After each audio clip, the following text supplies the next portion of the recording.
السلام عليكم ورحمة الله وبركاته. إن الحمد لله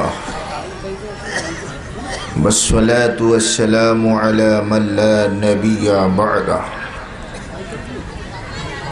أما بعد فأعوذ بالله من الشيطان الرجيم.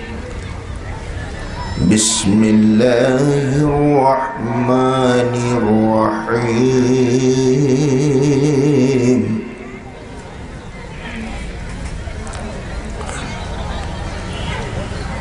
وإذ قال لقمان لابنه وهو يعظه يا بني لا تشرك بالله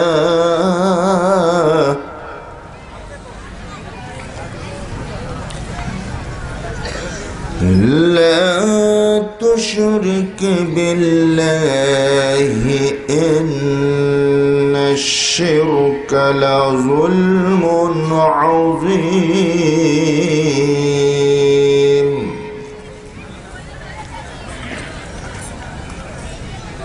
وعن أبي هريرة رضي الله تعالى عنه قال: أتى أعرابي النبي صلى الله عليه وسلم فقال: دلني على عمل إذا عملته دخلت الجنة. قال: تعبد الله ولا تشرك به شيئا وتقيم الصلاة المكتوبة وتؤدي الزكاة المفروضة وتصوم رمضان. فقال الرجل: والذي نفسي بيده لا أزيد على هذا ولا أنقص منه. فلما ولى فقال رسول الله صلى الله عليه وسلم: من سره أن ينظر إلى رجل من أهل الجنة فلينظر إلى هذا. متفق عليه. আল্লাহ রাব্বুল আলামিনের শানে ছোট্ট একটি হামদ পরিবেশিত হচ্ছে। বনাদি অনন্ত হে মাবুদ সুবহান দেনহীনে বান্দারে করো রহমদান। বনাদি অনন্ত হে মাবুদ সুবহান দেনহীনে বান্দারে করো রহমদান। যদি পিঁপড়া চাহে দেখতে পাহাড় সাধ্য কি তার, তেমনি আমি গাইতে নারী তেমনি আমি গাইতে নারী মহিমা তোমার। ওনাদি অনন্ত হে মাবুদ সুবহান দেনহীনে বান্দারে করো রহমদান। তুমি রব্বুল আলামিন, তুমি করুণার আধার। ভক্তি কুসুম ফুটাও প্রভু, ভক্তি কুসুম ফুটাও প্রভু হৃদয়ে আমার। ওনাদি অনন্ত হে মাবুদ সুবহান দেনহীনে বান্দারে করো রহমদান। তুমি শাফি তুমি কাফি, এ গুনাহগার চাই মাফি। পথ ভুলায় ও ভাগারে, পথ ভুলায় ও ভাগারে, করো গো আসান।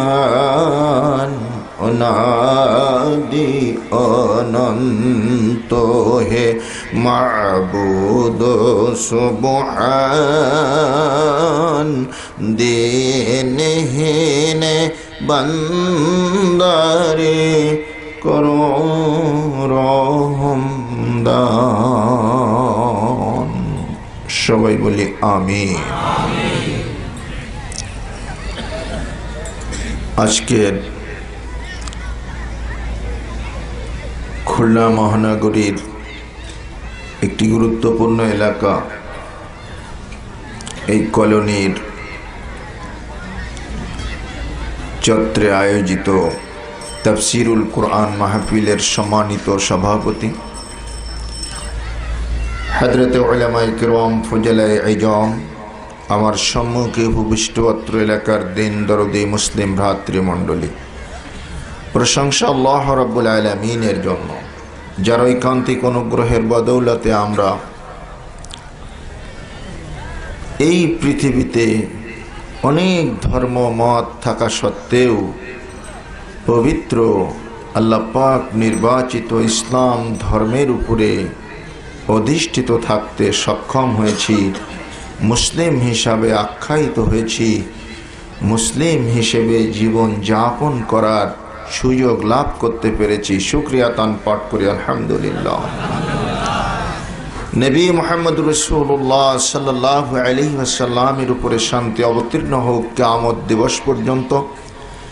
যে রাসূল ছাড়া কাল কিয়ামতের কঠিনতম দিনে অন্য কোনো পীর ফকির অলি দরবেশ গাউস কুতুব এগুলা তো দূরের কথা, 315 জন রাসূল সহ 1,24,000 পয়গম্বরের প্রত্যেকটি নবী সেদিন নাফসি নাফসি করে নিজের জন্য বিব্রত বোধ করবেন, বিচলিত হয়ে পড়বেন।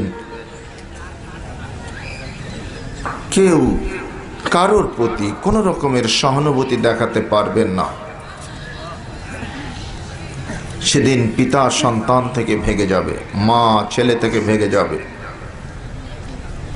বন্ধু বন্ধু থেকে ভেঙে যাবে, ভাই ভাই থেকে পলায়ন করবে। আল্লাহ পাক বলছেন, ইয়াউমা ইয়াফিরুল মারউ মিন আখিহি ওয়া উম্মিহি ওয়া আবিহি ওয়া সাহিবাতিহি ওয়া বানিহি। সেই দিন ভাই ভাই থেকে পৃথক হয়ে যাবে, মা সন্তান থেকে, সন্তান মা থেকে, পিতা পুত্র থেকে, পুত্র পিতা থেকে, বন্ধু বন্ধু থেকে, স্বামী স্ত্রী থেকে, আর স্ত্রী স্বামী থেকে পৃথক হয়ে যাবে। কেউ কারোর প্রতি কোনো রকমের সহানুভূতি দেখাতে পারবেন না। প্রত্যেকটা মানুষ নাফসি নাফসি করবেন, নিজের জন্য বিচলিত হয়ে পড়বেন, আমার কি হবে, আমার বাঁচার উপায় কি। এভাবে প্রত্যেকটি মানুষের মতো প্রত্যেকটি পয়গম্বরও সেদিন ময়দানে মাহশরে নাফসি নাফসি করে ক্রন্দন করবেন। একমাত্র পয়গম্বর মুহাম্মদুর রাসূলুল্লাহ সাল্লাল্লাহু আলাইহি ওয়াসাল্লাম বলবেন, উম্মতি উম্মতি, আমার উম্মতের কি হবে আল্লাহ। বুখারী শরীফ জিলদে সানি কিতাবুত তাফসীরের ভিতরে একটি হাদিস এসেছে, ময়দানে মাহশর অত্যন্ত কঠিন জায়গা হবে। وعن عائشة رضي الله تعالى عنها قالت قال رسول الله صلى الله عليه وسلم يحشر الناس يوم القيامة حفاة عراة وغرلا। হযরতে আয়েশা রাদিয়াল্লাহু তাআলা আনহা বর্ণনা করছেন, আল্লাহর নবী বলেছেন, কিয়ামতের মাঠ অত্যন্ত কঠিন জায়গা হবে, সেখানে মানুষেরা বিবস্ত্র অবস্থায় উত্থিত হবে, মানুষের পরনে কোনো বস্ত্র থাকবে না, পায়ে কোনো জুতা থাকবে না, অসহায় ছন্ন ছাড়ার মতো সবাই হায় হায় করতে করতে উঠবে, পরনে কোনো বস্ত্র থাকবে না। আয়েশা রাদিয়াল্লাহু তাআলা আনহা বলেন, আর রিজালু ওয়ান নিসাউ জামিআন ইয়ানজুরু বা'দুহুম ইলা বা'দিন।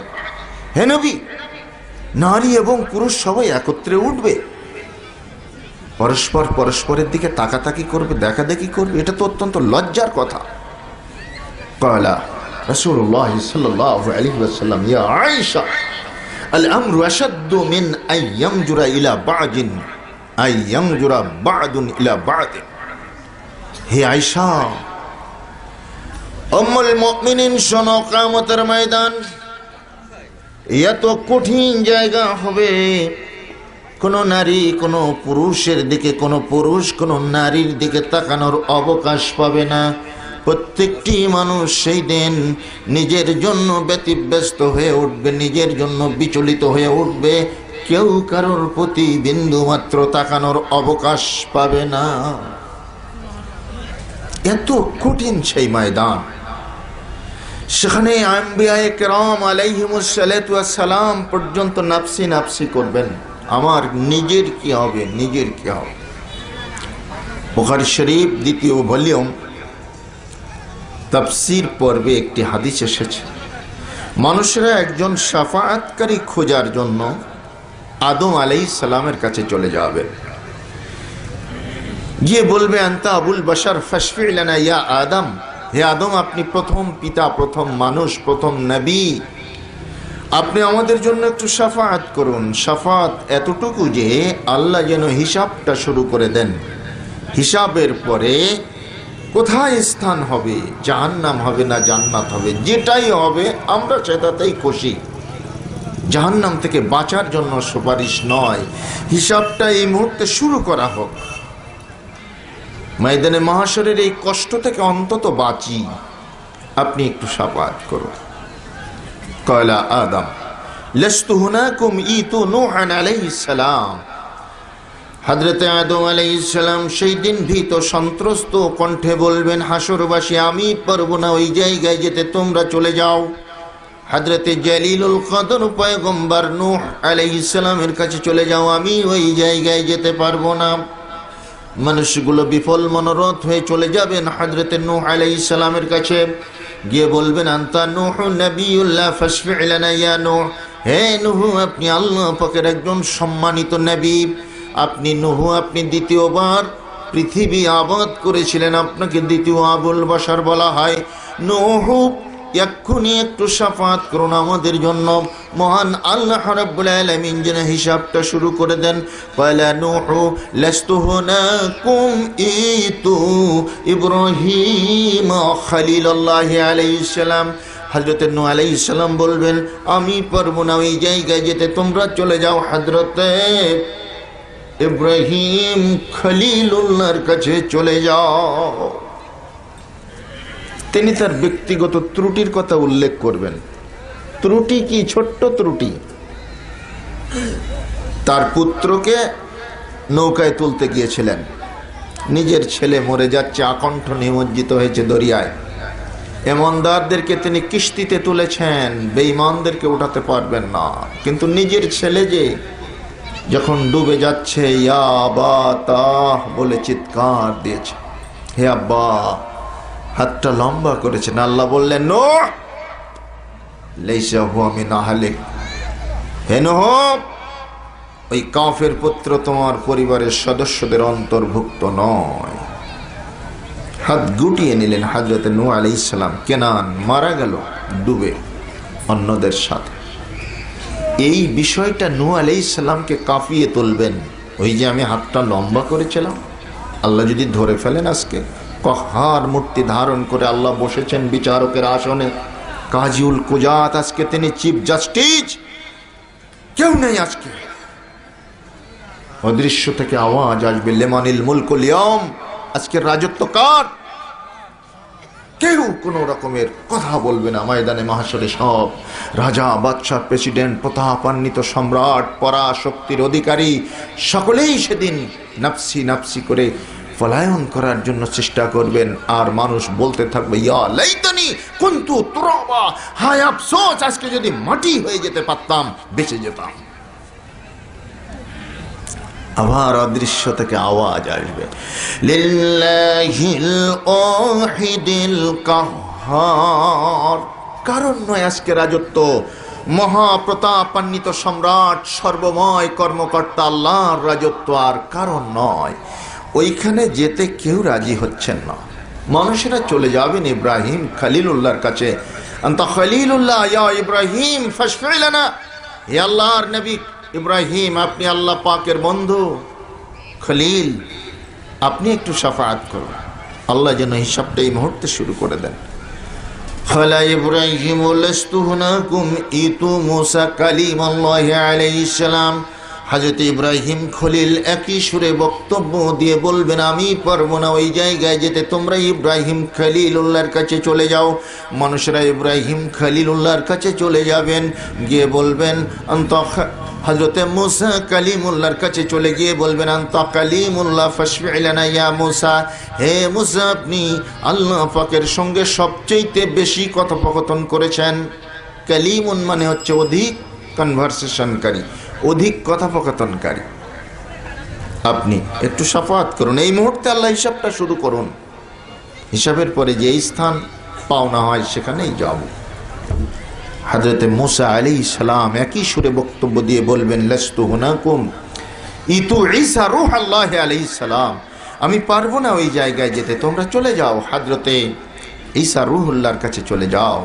মানুষেরা চলে যাবেন, পঙ্গপালের মতো মানুষগুলো দিক বিদিক ছোটাছুটি করবে, কার কাছে গেলে একটু বাঁচতে পারবে, কার কাছে গেলে এই আপাতত এই ময়দানে মাহশরের শাস্তি থেকে অব্যাহতি পাবে। ঈসা আলাইহিস সালাম, আপনাকে আল্লাহ বাপ ছাড়াই পয়দা করেছিলেন, আপনি আল্লাহ পাকের কুদরতের মহান সৃষ্টি, শাফাআত করুন আমাদের জন্য। হিসাবটা এক্ষুনি শুরু করুন। আল্লাহ ক্বালা ঈসা লাস্তু হুনাকুম ইতু মুহাম্মাদান সাল্লাল্লাহু আলাইহি ওয়াসাল্লাম হুয়া সাইয়্যিদুল মুরসালিন। হযরত ঈসা আলাইহিস সালাম একই সুরে বক্তব্য দিয়ে বলবেন, হাশরবাসী, আমি পারবো না ওই জায়গায় যেতে, তোমরা চলে যাও। আজকের দিনে কেউ পারবেন না, একজন মাত্র পয়গম্বর রয়েছেন, তিনি হচ্ছেন মুহাম্মদুর রাসূলুল্লাহ সাল্লাল্লাহু আলাইহি ওয়াসাল্লাম। তিনি সমস্ত নবীদের সরদার, তার কাছে চলে যাও। তিনি ছাড়া আজকের এই কঠিনতম দিনে, এই ময়দানে মাহশরের বিচার সংকুল এই দিনে আর কেউ শাফাআত করতে পারবে না। এই মহা বিচারের দিনে, আজকে মহা বিপদের সময়ে, মুসিবতের সময়ে তিনি ছাড়া আর কেউ কান্ডারি নেই গো। তার কাছে চলে যাও। মানুষেরা চলে যাবেন কানতে কানতে মুহাম্মদুর রাসূলুল্লাহ সাল্লাল্লাহু আলাইহি ওয়াসাল্লামের কাছে।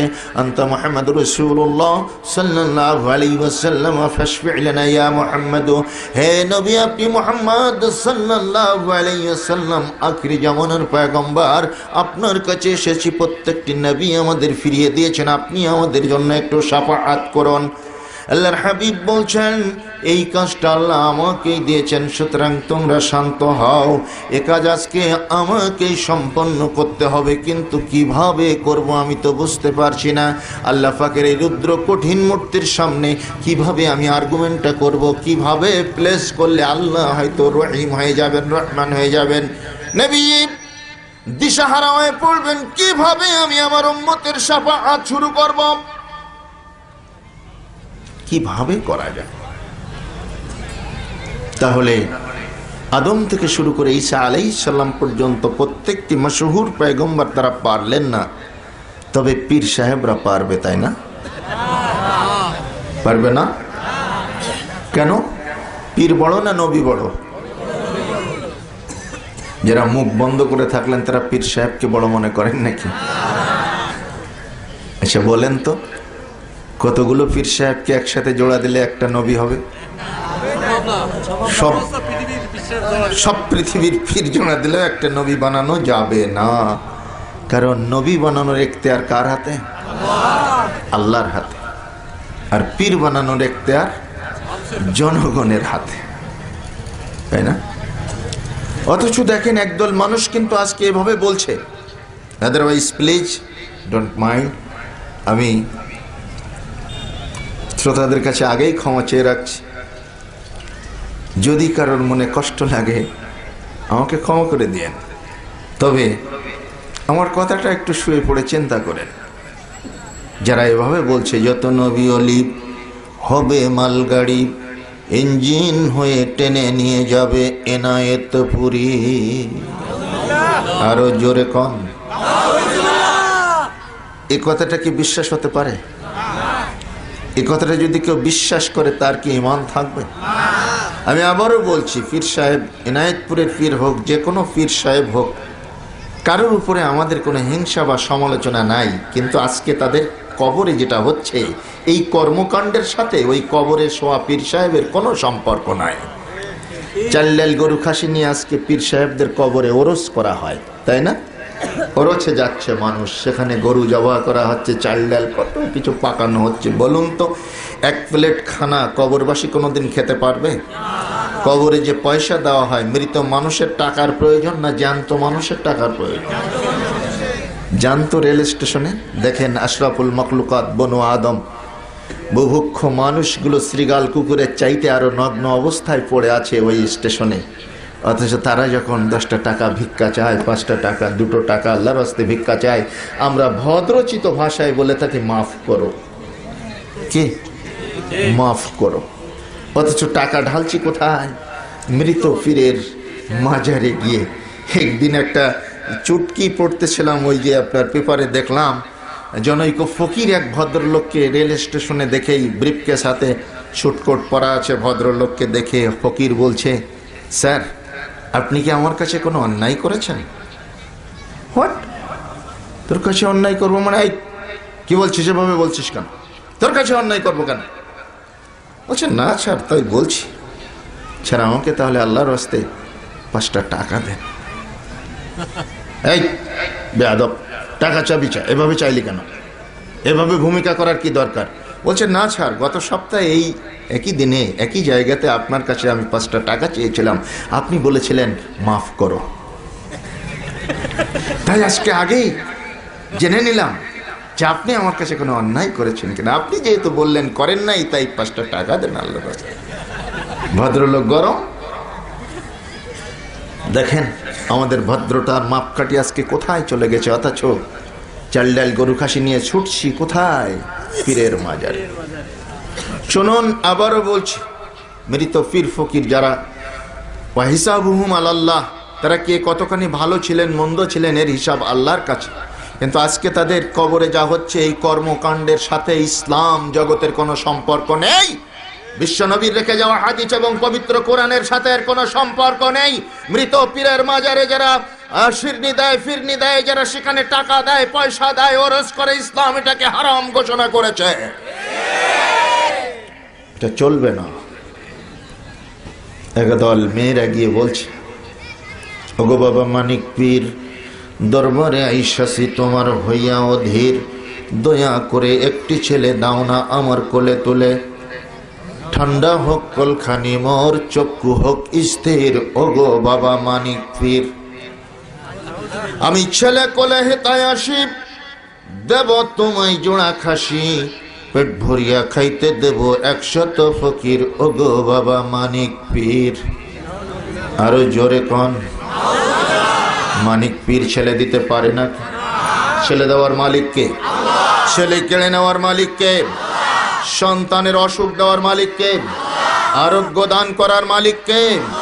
সুতরাং মঙ্গল অমঙ্গল, কল্যাণ অকল্যাণ, ঋদ্ধি সমৃদ্ধি যা কিছু আছে আল্লাহর কাছে চাইতে হবে।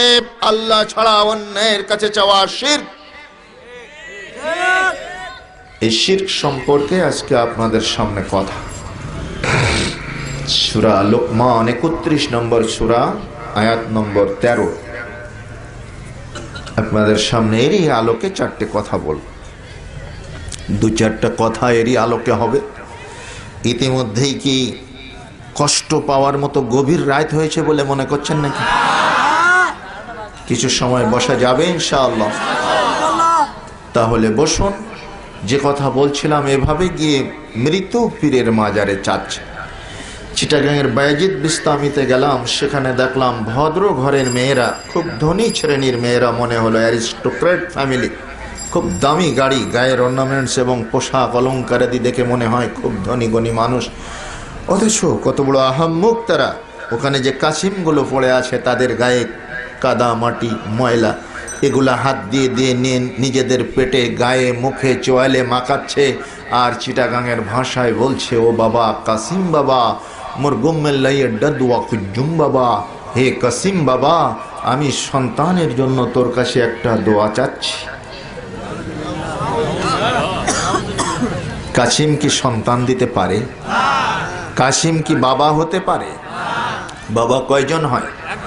যারা মুখ বন্ধ করে বসে থাকলেন তারা 25 জন বাবা হওয়া পছন্দ করেন নাকি? সবসময় কিন্তু মুখ বুজে থাকলে ঠকা হয়। বাবা হবে কয়জন? মুসলমানের আজ বাবা কত? অনেক বাবা। বাবা খাজা দেখুন তো, খাটে কিনা বাবা খাজা, বাবা শাহজালাল, বাবা শাহপরান, বাবা শাহ মখদুম, বাবা শাহ সুলতান, বাবা খানজাহান, বাবা বিড়ালদহ, বাবা চেহেল গাজী, বাবা শিয়াল গাজী, বাবা তেনাফির, বাবা ঢেলাফির, বাবা ল্যাংটা পীর, আরো আছে। এই বাগেরহাট যাওয়ার রোডের সাইডে আছে বাবা জেন্দা পীর। আমি একদিন গাড়ি থামিয়ে ড্রাইভারকে, মাইক্রো ড্রাইভারকে বলছি থামো। বলছে আমার বাড়ি এই এলাকায় হুজুর। আমি বললাম তোমাদের ঈমান আছে? বলছে কেন এভাবে বলছেন? বললো এটা জেন্দা মানুষকে পুঁতে ফেললে। বাবা জেন্দা পীর মানে তো জ্যান্ত পীর, তো জ্যান্ত পীরকে পুঁতেছ মাটির নিচে? বলছে না, মরে যাওয়ার পরে পোতা হয়েছে। আমি বললাম তাহলে জেন্দা পীর কেমনে হলো? বলছে মরে গিয়েও জ্যান্ত আছে। তো মরে গিয়ে তো সবাই জ্যান্ত আছে, আল্লাহর কাছে তো একদিন সবাইকে উঠতে হবে, তাহলে আর আলাদা বৈশিষ্ট্য কোথায় থাকলো? এই যে ইসলামের নাম দিয়ে এই সমস্ত কর্মকাণ্ডগুলো চলছে, আপনারা বিশ্বাস করুন যে মানুষটা কবরে শুয়ে আছেন, তাকে যে নামেই আপনি অভিহিত করুন না কেন, খাদেমরা যে নামেই তাকে কালার করেছে না কেন, কবরে শোয়া মানুষটা কিন্তু এই কর্মকাণ্ডের সাথে সম্পৃক্ত নন, তার সমর্থন নেই। ভুবন বিখ্যাত মুহাদ্দিস, যাকে বাংলাদেশের জনগণ বড় পীর নামে আখ্যায়িত করে, তার নাম কি? সৈয়দ মহিউদ্দিন মোহাম্মদ আব্দুল কাদের জিলানী রাহমাহুল্লাহ।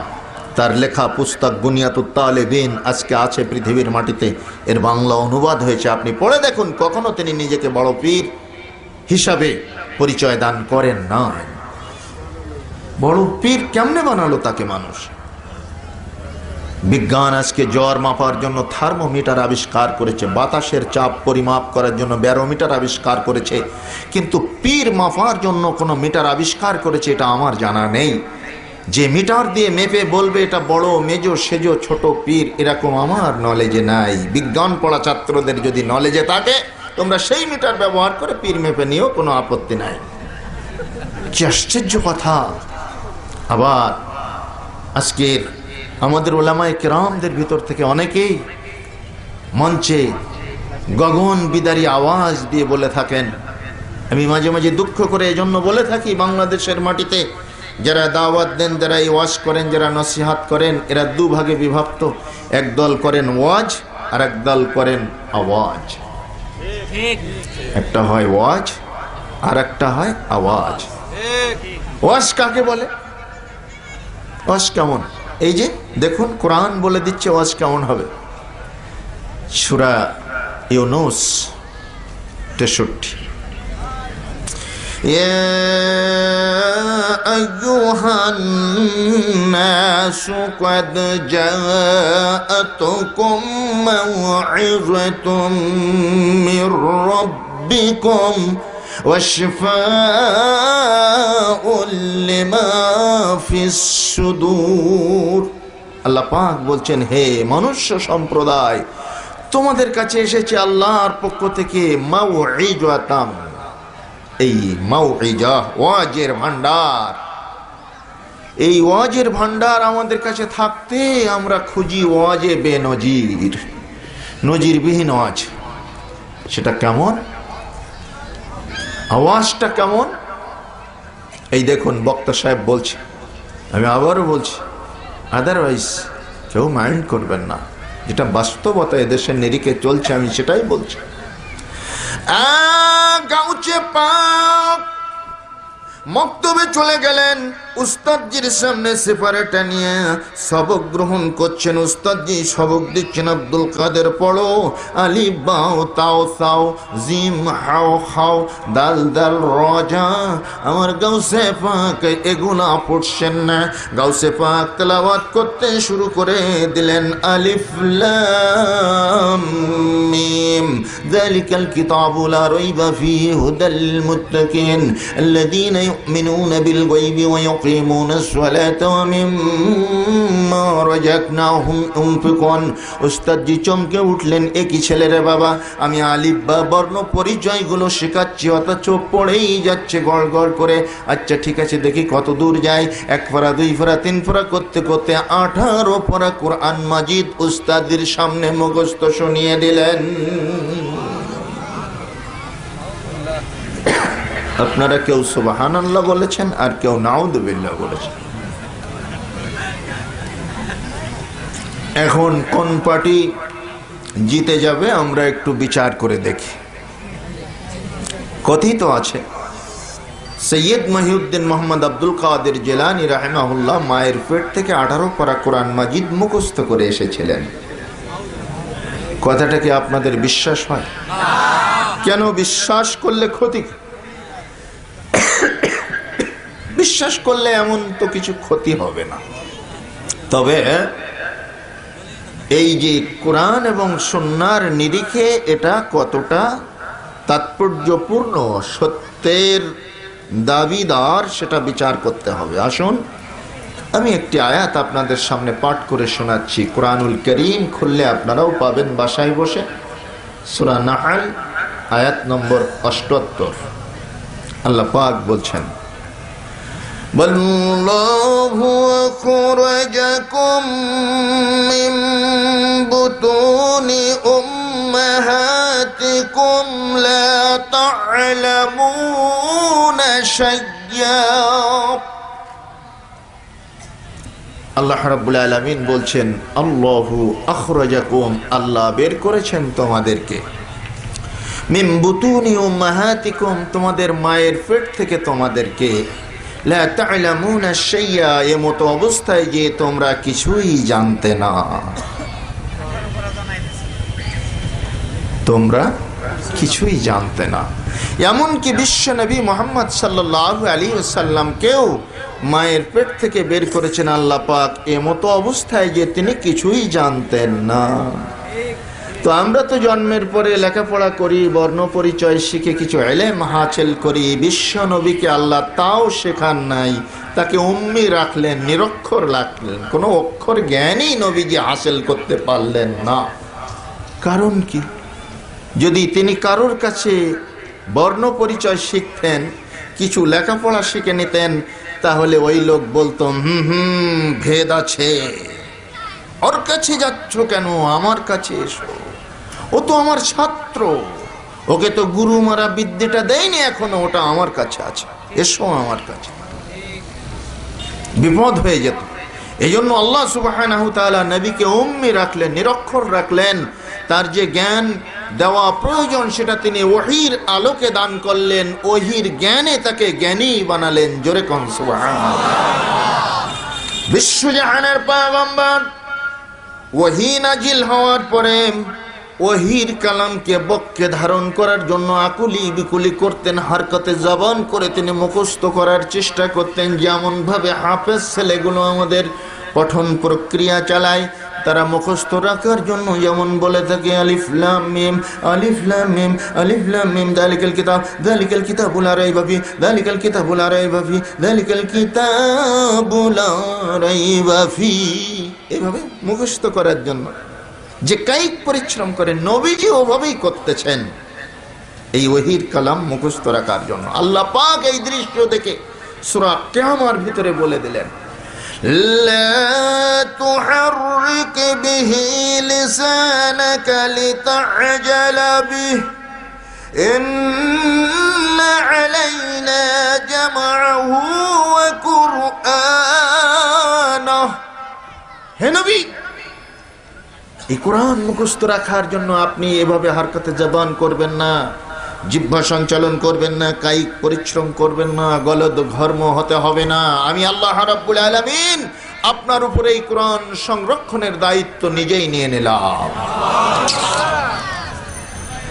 তাহলে যদি মায়ের পেট থেকে কেউ মুখস্থ করে আসতে পারতেন, আপনার আমার নবীকে গোটা কোরআন আল্লাহ মুখস্থ করিয়ে দিতেন, কোনো সমস্যা ছিল না। কিন্তু তা দেওয়া হয়নি, ধারাবাহিকভাবে তার উপরে নাজিল করা হলো। আর নবীজি এটা মুখস্থ রাখার জন্য কতই না কষ্ট করলেন, তাই না? অথচ সেই কোরআনুল কারীম 18টা পারা মুখস্থ করে এসেছেন সৈয়দ মহিউদ্দিন মোহাম্মদ আব্দুল কাদের জিলানী রাহিমাহুল্লাহ। আল্লাহ তার উপরে রহমত করুন, তার বিরুদ্ধে আমার মতো নালায়েকের কোনো সমালোচনা নেই। কিন্তু আজকে সাধারণ বাংলার মানুষ যে কনসেপশনটা গ্রহণ করেছে, এটা ভুল, এটা কোরআন বিরোধী আতিশয়োক্তি। শুধু তাই না, তার সম্পর্কে বলা হচ্ছে এভাবে, হাই বড় পীর আব্দুল কাদের জিলানের জিলানী, তোমারি নামের গুণে আগুন হয়ে যায় পানি, আগুন হয়ে যায় পানি। হতে পারে কোনোদিন আব্দুল কাদের জিলানীর নামে? তিনি তার কিতাবে কোথাও লেখেননি যে আমার নাম করে আগুনে ফুঁক দিলে পানি হয়ে যাবে। আগুনকে পানি করেন কে? অথচ বাংলার জমিনে ইসলাম পন্থীরাই, মুসলিম জনগোষ্ঠীরাই ভক্তির আতিশয্যে এই ধরনের পীর ফকির দরবেশদের সম্পর্কে এই আতিশয়োক্তি করছে, এই ধরনের বাড়াবাড়ি করছে, যা পবিত্র কোরআন এবং সুন্নাহর সাথে সাংঘর্ষিক। এই আচরণ ইসলাম স্বীকৃত নয়, অনুমোদিত নয়। এই কনসেপশন, এই ধারণা, বিশ্বাস ডাইরেক্ট শিরক, আর শিরকের পরিণতি হচ্ছে জাহান্নাম। হযরত লোকমান আলাইহিস সালাম তাই তার পুত্রকে নসিহত করতে গিয়ে কিছু কথা বলেছেন, যা আল্লাহ এখানে হুবহু কোট করে দিয়েছে। তার আগে আমরা কোথায় ছিলাম? বিশ্ব নবী শাফাআতের জন্য এবার মানুষ সবাই তার কাছে চলে গেছে। তিনি শাফাআতের জন্য প্রস্তুত, কিন্তু কিভাবে করবেন ভাবটা খুঁজে পাচ্ছেন না। বুখারী শরীফ জিলদে সানি কিতাবুত তাফসীর থেকে হাদিসটা অনুবাদ করে শুনিয়ে যাচ্ছি। আমাদের উলামা ইকরামদের কাছে জিজ্ঞেস করবেন, ইনশাআল্লাহ তারা আপনাকে সঠিক অনুবাদই বলে দেবে। বিশ্বজাহানের পয়গম্বর সিজদায় পড়ে গেলেন। আরশে আজিমের নিচে আল্লাহ পাকের কুরসির নিচে সিজদায় পড়ে পড়ে তিনি ক্রন্দন করতেছেন, অজর নয়নে কাঁদতেছেন, হাউমাউ করে কাঁদতেছেন। আর তিনি তার রবের চিত্ত সানা বর্ণনা করতেছেন। অতঃপর আল্লাহ রাব্বুল আলামিন ডাক দিয়ে বললেন, ইরফা রাসাকা ইয়া মুহাম্মদ, নবী মাথা উত্তোলন করুন, মাথা উত্তোলন করুন। ময়দানে মাহশরে আপনার কান্না আমি বরদাস্ত করতে পারছি না, আপনি মাথা উঠান। আল্লাহর হাবিব বলছেন, আমি মাথা উত্তোলন করব না, আমি কাঁদতেই থাকবো, কাঁদতেই থাকবো। আর আমার রবের চিত্তসানা বর্ণনা করব, প্রশংসা কীর্তন করতে থাকবো। কতদিন থাকবো আমি জানি না। আমার রব যতক্ষণ, যতদিন আমাকে চাইবেন, আমি ওভাবেই পড়ে থাকবো, সেজদায় আহাজারি রুনাজারি করতে থাকবো। অতঃপর দ্বিতীয় দফা ডাক দিয়ে বলবেন, ইরফা রাসাকা ইয়া মুহাম্মদ, হে নবী আপনি মাথা উত্তোলন করুন, হে নবী আপনি মাথা উত্তোলন করুন। আল্লাহ নবী বলছেন, আমি মুহাম্মদ রাসূলুল্লাহ তখনও পর্যন্ত মাথা উঠাবো না। দ্বিতীয় দফা ডাক দেওয়ার পরে আমি এভাবেই কান্নাকাটি করব, কাঁদতে থাকবো, কাঁদতেই থাকবো। আর আমি আমার রবের চিত্ত সানা বর্ণনা করব, আমি প্রশংসা কীর্তন করতে থাকবো। কত সময় কেটে যাবে আমি জানি না। অতঃপর তৃতীয় দফা ডাক দিয়ে আল্লাহ রাব্বুল আলামিন বলবেন, ইরফা রাসাকা ইয়া মুহাম্মাদু ইশফা তুশাফা, হে নবী মাথা উত্তোলন করুন, নবী মাথা উত্তোলন করুন, আর আপনি শাফাআত করুন। আপনার শাফাআত আমি আল্লাহ রাব্বুল আলামিন কবুল করে নেব। দেখেছেন তাহলে নবীদের যেখানে কোনো পাত্তা থাকবে না, মাআযাল্লাহি লা হাওলা ওয়ালা কুওয়াতা ইল্লা বিল্লাহ। পয়গম্বরগণ যেখানে আল্লাহর সামনে দাঁড়ানোর দুঃসাহস দেখাতে পারবেন না, সেখানে পীর সাহেবরা নাকি আল্লাহ পাকের কাছে গিয়ে মুরিদদের জন্য শাফাআত করে করে জান্নাতে নিয়ে যাবে, এ কথা কি বিশ্বাস করা যায়? এ কথা বিশ্বাস করলে কি ঈমান থাকবে? অথচ পাগল মুসলমান অজু ভঙ্গের মাসআলা জানে, কিন্তু ঈমান ভঙ্গের মাসআলা জানে না। ইসলাম ভেঙে যায় কি করলে এটা জানে না। আফসোস সম্মানিত সুধী মণ্ডলী। তাই পীর ফকির অলি দরবেশ সম্পর্কে ভালো ধারণা রাখা, এটা আমরা খারাপ কিছু বলি না, কিন্তু মৃত কোনো মানুষ জীবিত মানুষের কিছু দিতে পারে না, সে যত বড় পীর হোক না। পয়গম্বর আলাইহিমুস সালাতু ওয়াস সালাম যেখানে পারবেন না, পীর সাহেবরা সেখানে পড়তে পারে না। এই ধারণা, এই ইয়াকিন, এই বিশ্বাস, এই কনসেপশনটা রাখতে হবে। এর নাম হচ্ছে আকীদা। আজকে মুসলমানদের আকীদা নষ্ট হয়ে গেল, পরনির্ভরশীল হয়ে পড়ল। আল্লাহ রাব্বুল আলামিন এই মুসলমানদেরকে ডাক দিয়ে বলেছেন, কুল ইয়া ইবাদিয়াল্লাযীনা আসরাফু আলা আনফুসিহিম লা তাকনাতু মির রাহমাতিল্লাহ। হে নবী, আপনি বলুন সেই সমস্ত পাপী লোকদেরকে বলুন যারা পাপ করতে করতে, সূরা জুমার আয়াত নম্বর 53, সূরা জুমার আয়াত নম্বর 53।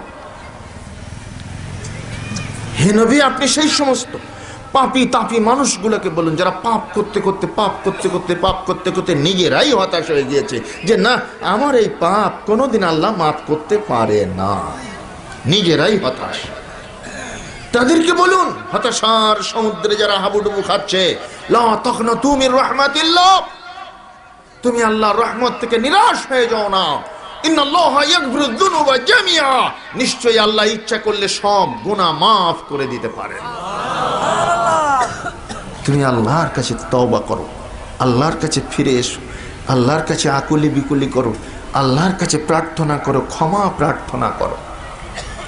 অথচ আমরা নিজেরা ক্ষমা প্রার্থনা করি না বলে হুজুর দোয়া করবেন। হুজুরের ওখানে চাল ডাল গরু খাসি নিয়ে গিয়ে নজর নিয়ে দিয়ে হুজুর কেবলার কাছে দোয়া চায়। হুজুর কেবলার কি হবে ওটা আল্লাহই জানেন। আর আজকে মানুষ তার কাছে গিয়ে চাচ্ছে।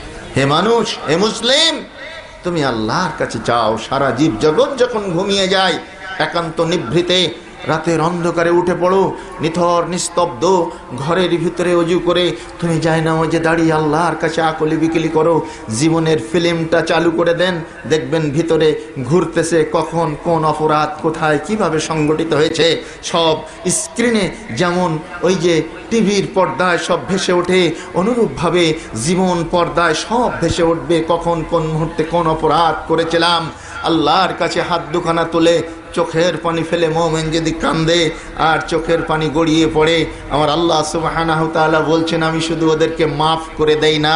সূরা ফুরকানের শেষের আয়াত পড়ে দেখুন, আল্লাহ বলছেন ইউবাদদিলুল্লাহু সাইয়্যাতিহিম হাসানাত, আমি শুধু ওদেরকে মাফ করে ক্ষান্ত হই না, ওদের পাপ রাশিগুলাকে আমি নেকির দ্বারা পরিবর্তন করে দেই। এর নাম আল্লাহ। দেখেন আর কি দেখাবো আপনাকে বন্ধু, আমি আপনাকে কি দিয়ে বুঝাবো এ মুসলিম ভাই। ফিরাউন পৃথিবীর সবচেয়ে বড় কাফের ছিল, সেও গিয়ে আল্লাহ পাকের কাছে দোয়া করেছিল, তা আল্লাহ তার দোয়াও কবুল করেছিলেন। জোরে কান সুবহানাল্লাহি বিহামদিহি। আচ্ছা বলুন তো, ফিরাউনের চাইতে অপরাধী এখানে কে আছেন? কেউ আছি আমরা? না, কেন থাক?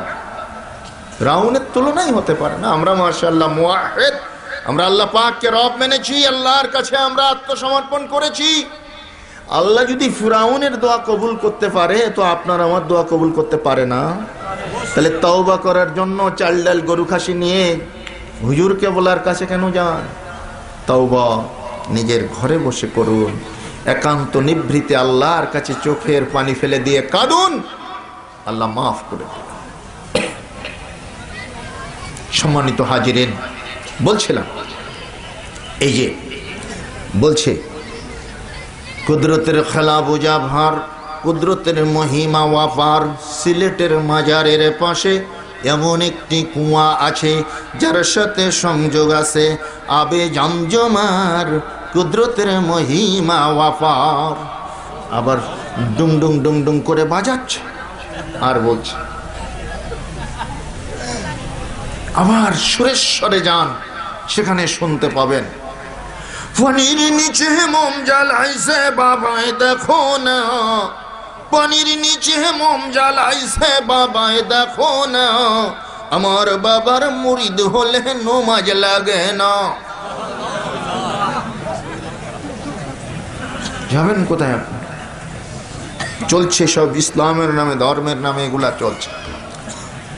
হযরত লোকমান আলাইহিস সালাতু ওয়াত তাসলিম পুত্রকে বক্তব্য শোনালেন, ওয়াজ শোনালেন। আল্লাহ সেই কথাটা কোট করেছেন। কি ওয়াজ তিনি শুনিয়েছিলেন পুত্রকে? লোকমান সম্পর্কে আজকে আমাদের ধারণাটা পাল্টে গেছে। লোকমান আলাইহিস সালাম তিনি নবী ছিলেন কিনা এ নিয়ে বিতর্ক আছে, কিন্তু তিনি একজন হাকিম ছিলেন, প্রাজ্ঞ মানুষ ছিলেন, প্রজ্ঞাশীল ব্যক্তিত্ব ছিলেন, এটা নিয়ে কোনো বিতর্ক নেই। অথচ এই লোকমানকে আজকে কি বানাইছি আমরা বাংলাদেশের মুসলিমরা? আমাদের ফুটপাতে যে ছেলেটি ওষুধ বিক্রি করছে, মাদুলি বিক্রি করছে, তাবিজ বিক্রি করছে, গাছড়া বিক্রি করছে, পাউডার বিক্রি করছে, হ্যাঁ, বলে দাঁত ভালো যার, চোখ ভালো তার, দাঁত ভালো যার, মাথা ভালো তার, দাঁত ভালো যার, পেট ভালো তার, দাঁত ভালো যার, সব কিছু ভালো তার, ইত্যাদি ইত্যাদি বলে। আর বলে লোকমান হাকিম রাস্তা দিয়ে যাচ্ছিলেন, একটা জংলার গাছ তাকে ডেকে বললো, হে লোকমান, আমাকে তুমি এই রোগের জন্য একটা ওষুধ তৈরি করে দাও, এই রোগের মহৌষধ হিসেবে আল্লাহ আমাকে তৈরি করেছেন। শোনেন, জংলার গাছ বেঈমানি করতে পারে না, মানুষ বেঈমানি করতে পারে। এই তো লোকেরা একেবারে মানে অভিভূত হয়ে তার বক্তব্য শুনছে। শেষে কিছু গাছগাছাড়ি কিনে নিয়ে গেল। আমি বলি, বাংলাদেশ সরকারের দৃষ্টি আকর্ষণ করে এদেরকে সব হসপিটালগুলোতে ঠাই দেন, অ্যাপয়েন্টমেন্ট দিয়ে দেন। এরা এই সমস্ত চিকিৎসাগুলো হসপিটালে দেন, রোগ যদি ভালো হয়ে যায় তাহলে ক্ষতি কি? হ্যাঁ, কত রকমের ডাক্তার বাংলাদেশে নেবেন। এক সময় সৌদি এম্বাসিতে এক অফিসার আসলেন, ওখানে দূতাবাসে এক দূত আসলেন, নতুন এসেছেন, তিনি জয়েন করেছেন। ওরা অফিসকে বলে মাকতাব। হ্যাঁ, উনি বলছেন হুজুর ফিল মাকতাব, ফোন করেছেন মাকতাবে এসে, অফিসে এসে ফোন করেছে বাসায়। তো বাসাওয়ালারা বলছে কাইফা হাল, কেমন অবস্থা যাচ্ছে আপনার, কেমন নতুন অফিস আদালত, নতুন দেশ। তখন উনি বলছেন ইন্নী কদ অফিসতু বিসিদাই ওয়াল বারদ, আমার একটু সর্দি কাশিতে আমি আক্রান্ত হয়েছি, একটু ঠান্ডা ঠান্ডা লেগেছে, এছাড়া আমার আর কোনো অসুবিধা নেই। তো বলছি যে অফিসের লোকজন কেমন, আপনার বাড়ির দিক থেকে জিজ্ঞেস করছে। বলছে মাশাআল্লাহ আলহামদুলিল্লাহ, আমার অফিসের লোকজন কুল্লুহুম তাবিব, ওরা সবাই ডাক্তার। মাহাদাল কল, কি বলছেন আপনি, সবাই ডাক্তার তার মানে? বলছে হ্যাঁ, এই যে আমার একটু সর্দি কাশি হয়েছে, আমি নতুন আবহাওয়া এসে, তো সকালবেলা আমি অফিসে একের সাথে সাথে যখন বললাম, একজন বলছে ডিসপ্রিন খান, একজন বলছে স্যার একটা নাফা খান, একজন বলছে স্যার একটা কলফুম খান, এই সব, একজন বললো স্যার একটা প্যারাসিটামল খান। এইভাবে আমাকে এক একজন এক একটা প্রেসক্রিপশন দিল ওষুধ খাওয়ার জন্য। তবে এমনি কথা ফাইন তো কুল্লুহুম তাবিব, যে আমি বুঝে ফেলালাম যে ওরা সবাই ডাক্তার। বাংলাদেশের ডাক্তার, লোকমান হাকিম ছিলেন, যাকে বানিয়েছে হাকিম মানে দাওয়াখানার ডাক্তার।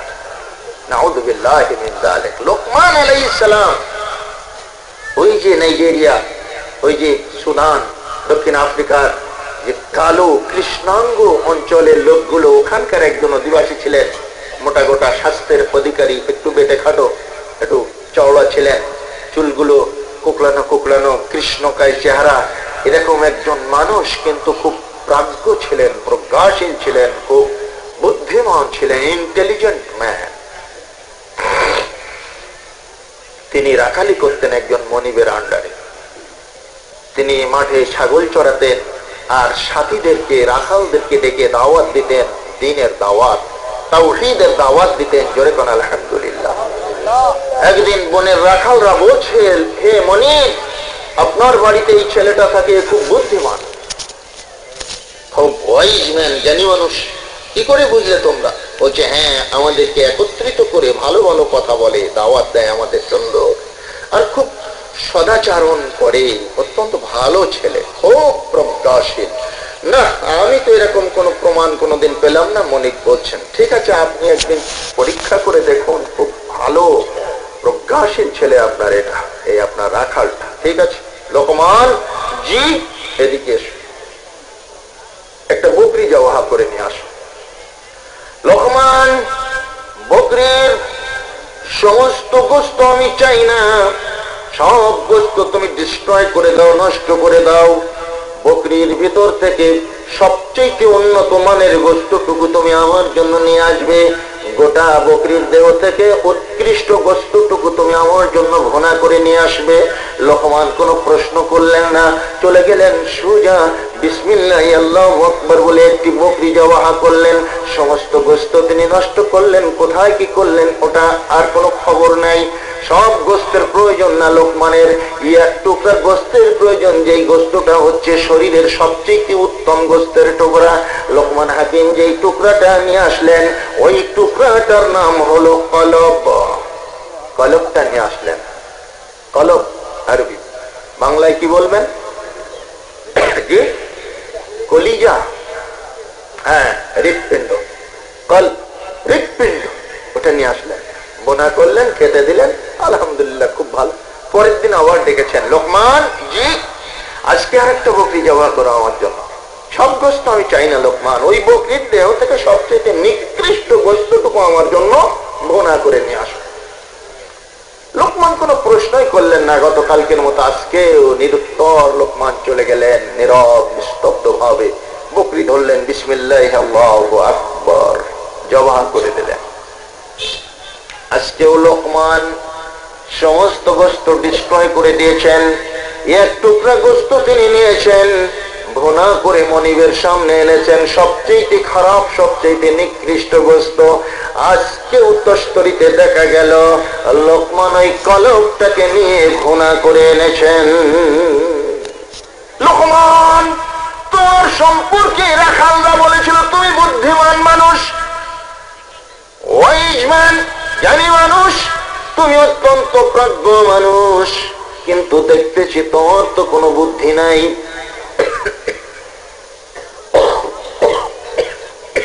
কারণ গতকালকে তোমার কাছে চেয়েছিলাম উৎকৃষ্ট স্থানের গোস্ত, এনেছিলে কলব।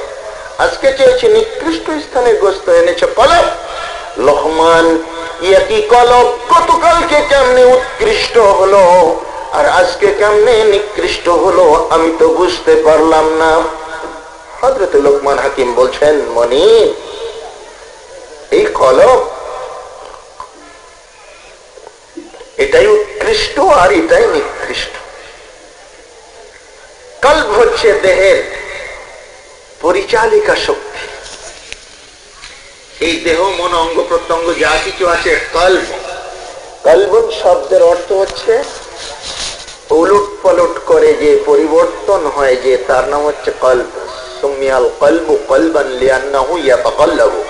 আরবি পণ্ডিতগণ বলছেন যে কলবকে কল্ব নাম রাখা হয়েছে এজন্য যে এটা ইয়াতাকাল্লাবু, পরিবর্তন হয়, শুধু ভিতরে শুধু উলট পালট করে। যাচ্ছি মাহফিলে, না যাই বাসায়, এরকম।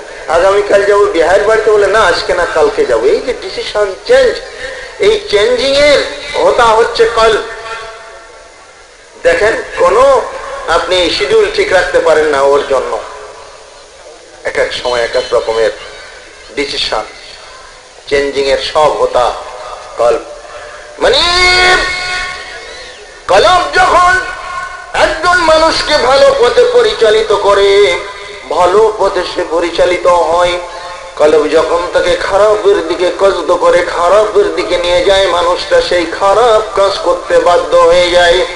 ভালো কাজ করলেও কলব করায়, খারাপ কাজ করলেও এই কলবটা করায়। তাই আপনি ভালো জায়গার বস্তুটুকু খেতে চেয়েছিলেন, কলব এনেছি। খারাপ জায়গার বস্তুটুকু খেতে চেয়েছিলেন, আমি কলব এনেছি। আল্লাহর নবী মুহাম্মদ রাসূলুল্লাহ সাল্লাল্লাহু আলাইহি ওয়াসাল্লাম মুসলিম শরীফের হাদিসের ভিতরে এভাবে বলছেন, আলা ইন্না ফিল জাসাদে মুদগা, সাবধান হয়ে যাও, গোটা দেহের ভিতরে এক টুকরা গোশত রয়েছে। ইদা সালুহাত সালুহাল জাসাদু কুল্লুহু, যখন সেই গোশতের টুকরাটা বিশুদ্ধ হয়ে যায়, পরিশোধিত হয়ে যায়, গোটা দেহ পরিশোধিত হয়ে যায়, গোটা দেহ ইসলাম হয়ে যায়, সংশোধিত হয়ে যায়। ওয়াইদা ফাসাদাত ফাসাদাল জাসাদু কুল্লুহু, যখন সেই গোশতের টুকরাটা নষ্ট হয়ে যায়, গোটা দেহ নষ্ট হয়ে যায়। আলা ওয়াহিয়াল কলব, সাবধান আমার উম্মতেরা, সেই গোশতের টুকরাটার নাম হচ্ছে কলব।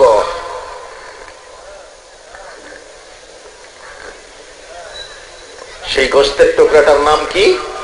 কলব।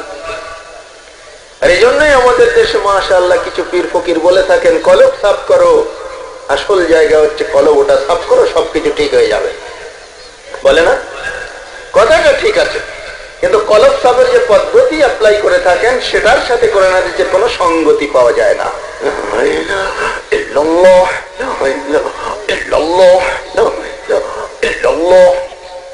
এভাবে বলে থাকেন। আলহামদুলিল্লাহ, লা ইলাহা আফজালুদ যিকর, নবী বলছেন আফজালুদ যিকর লা ইলাহা ইল্লাল্লাহ, উত্তম যিকর হচ্ছে লা ইলাহা ইল্লাল্লাহ। আপনি বলুন, কোনো অসুবিধা নাই। কিন্তু এই যে একটা প্যাটার্ন, এই যে ঢং, এই ঢঙে কি আল্লাহর নবী বলেছেন, সাহাবায়ে কেরাম বলেছেন? এমনকি ইমামে আজম আবু হানিফা রাহিমাহুল্লাহ, চারজন মহামতি ইমাম ছিলেন পৃথিবীর মাটিতে, তার মধ্যে first most senior of the ইমাম হচ্ছেন ইমাম নুমান বিন সাবিত কুফি রাহিমাহুল্লাহ। আবু হানিফা যাকে বলা হয়ে থাকে, তিনি 80 হিজরিতে জন্মগ্রহণ করেছিলেন, 150 হিজরিতে ইন্তেকাল করেছিলেন। তিনি 70 বছরের হায়াত পেয়েছিলেন।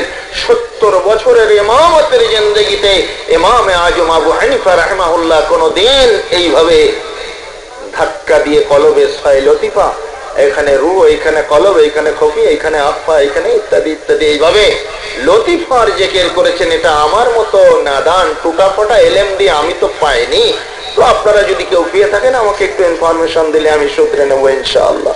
না, পাওয়া যায় না। কলব সাফের এই পদ্ধতি পাওয়া যায় না। কিছু সময় এইভাবে করার পরে এই জিকিরের একটা প্রমোশন দিয়ে থাকেন আমার কিছু ভাইরা। আমি তাদের সমালোচনা করছি না মাআজাল্লাহ, কিন্তু পদ্ধতিটার দলিল থাকলে ভালো হতো।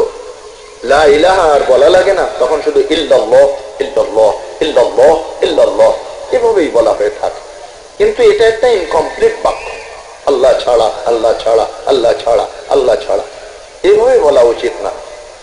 আফজালুল যিকর লা ইলাহা ইল্লাল্লাহ, উত্তম জিকির হচ্ছে লা ইলাহা ইল্লাল্লাহ, কমপ্লিট বলতে হবে।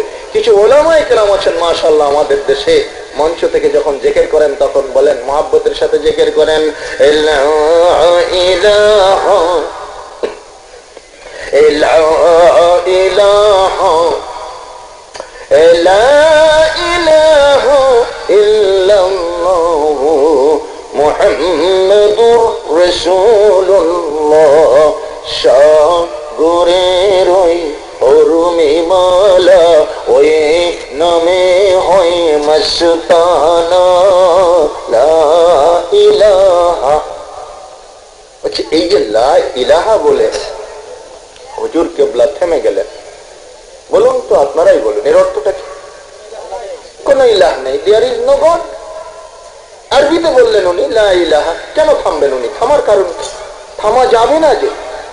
লা ইলাহা ইল্লাল্লাহ কমপ্লিট করে থামেন। লা ইলাহা নফি, ইসবাত হচ্ছে ইল্লাল্লাহ।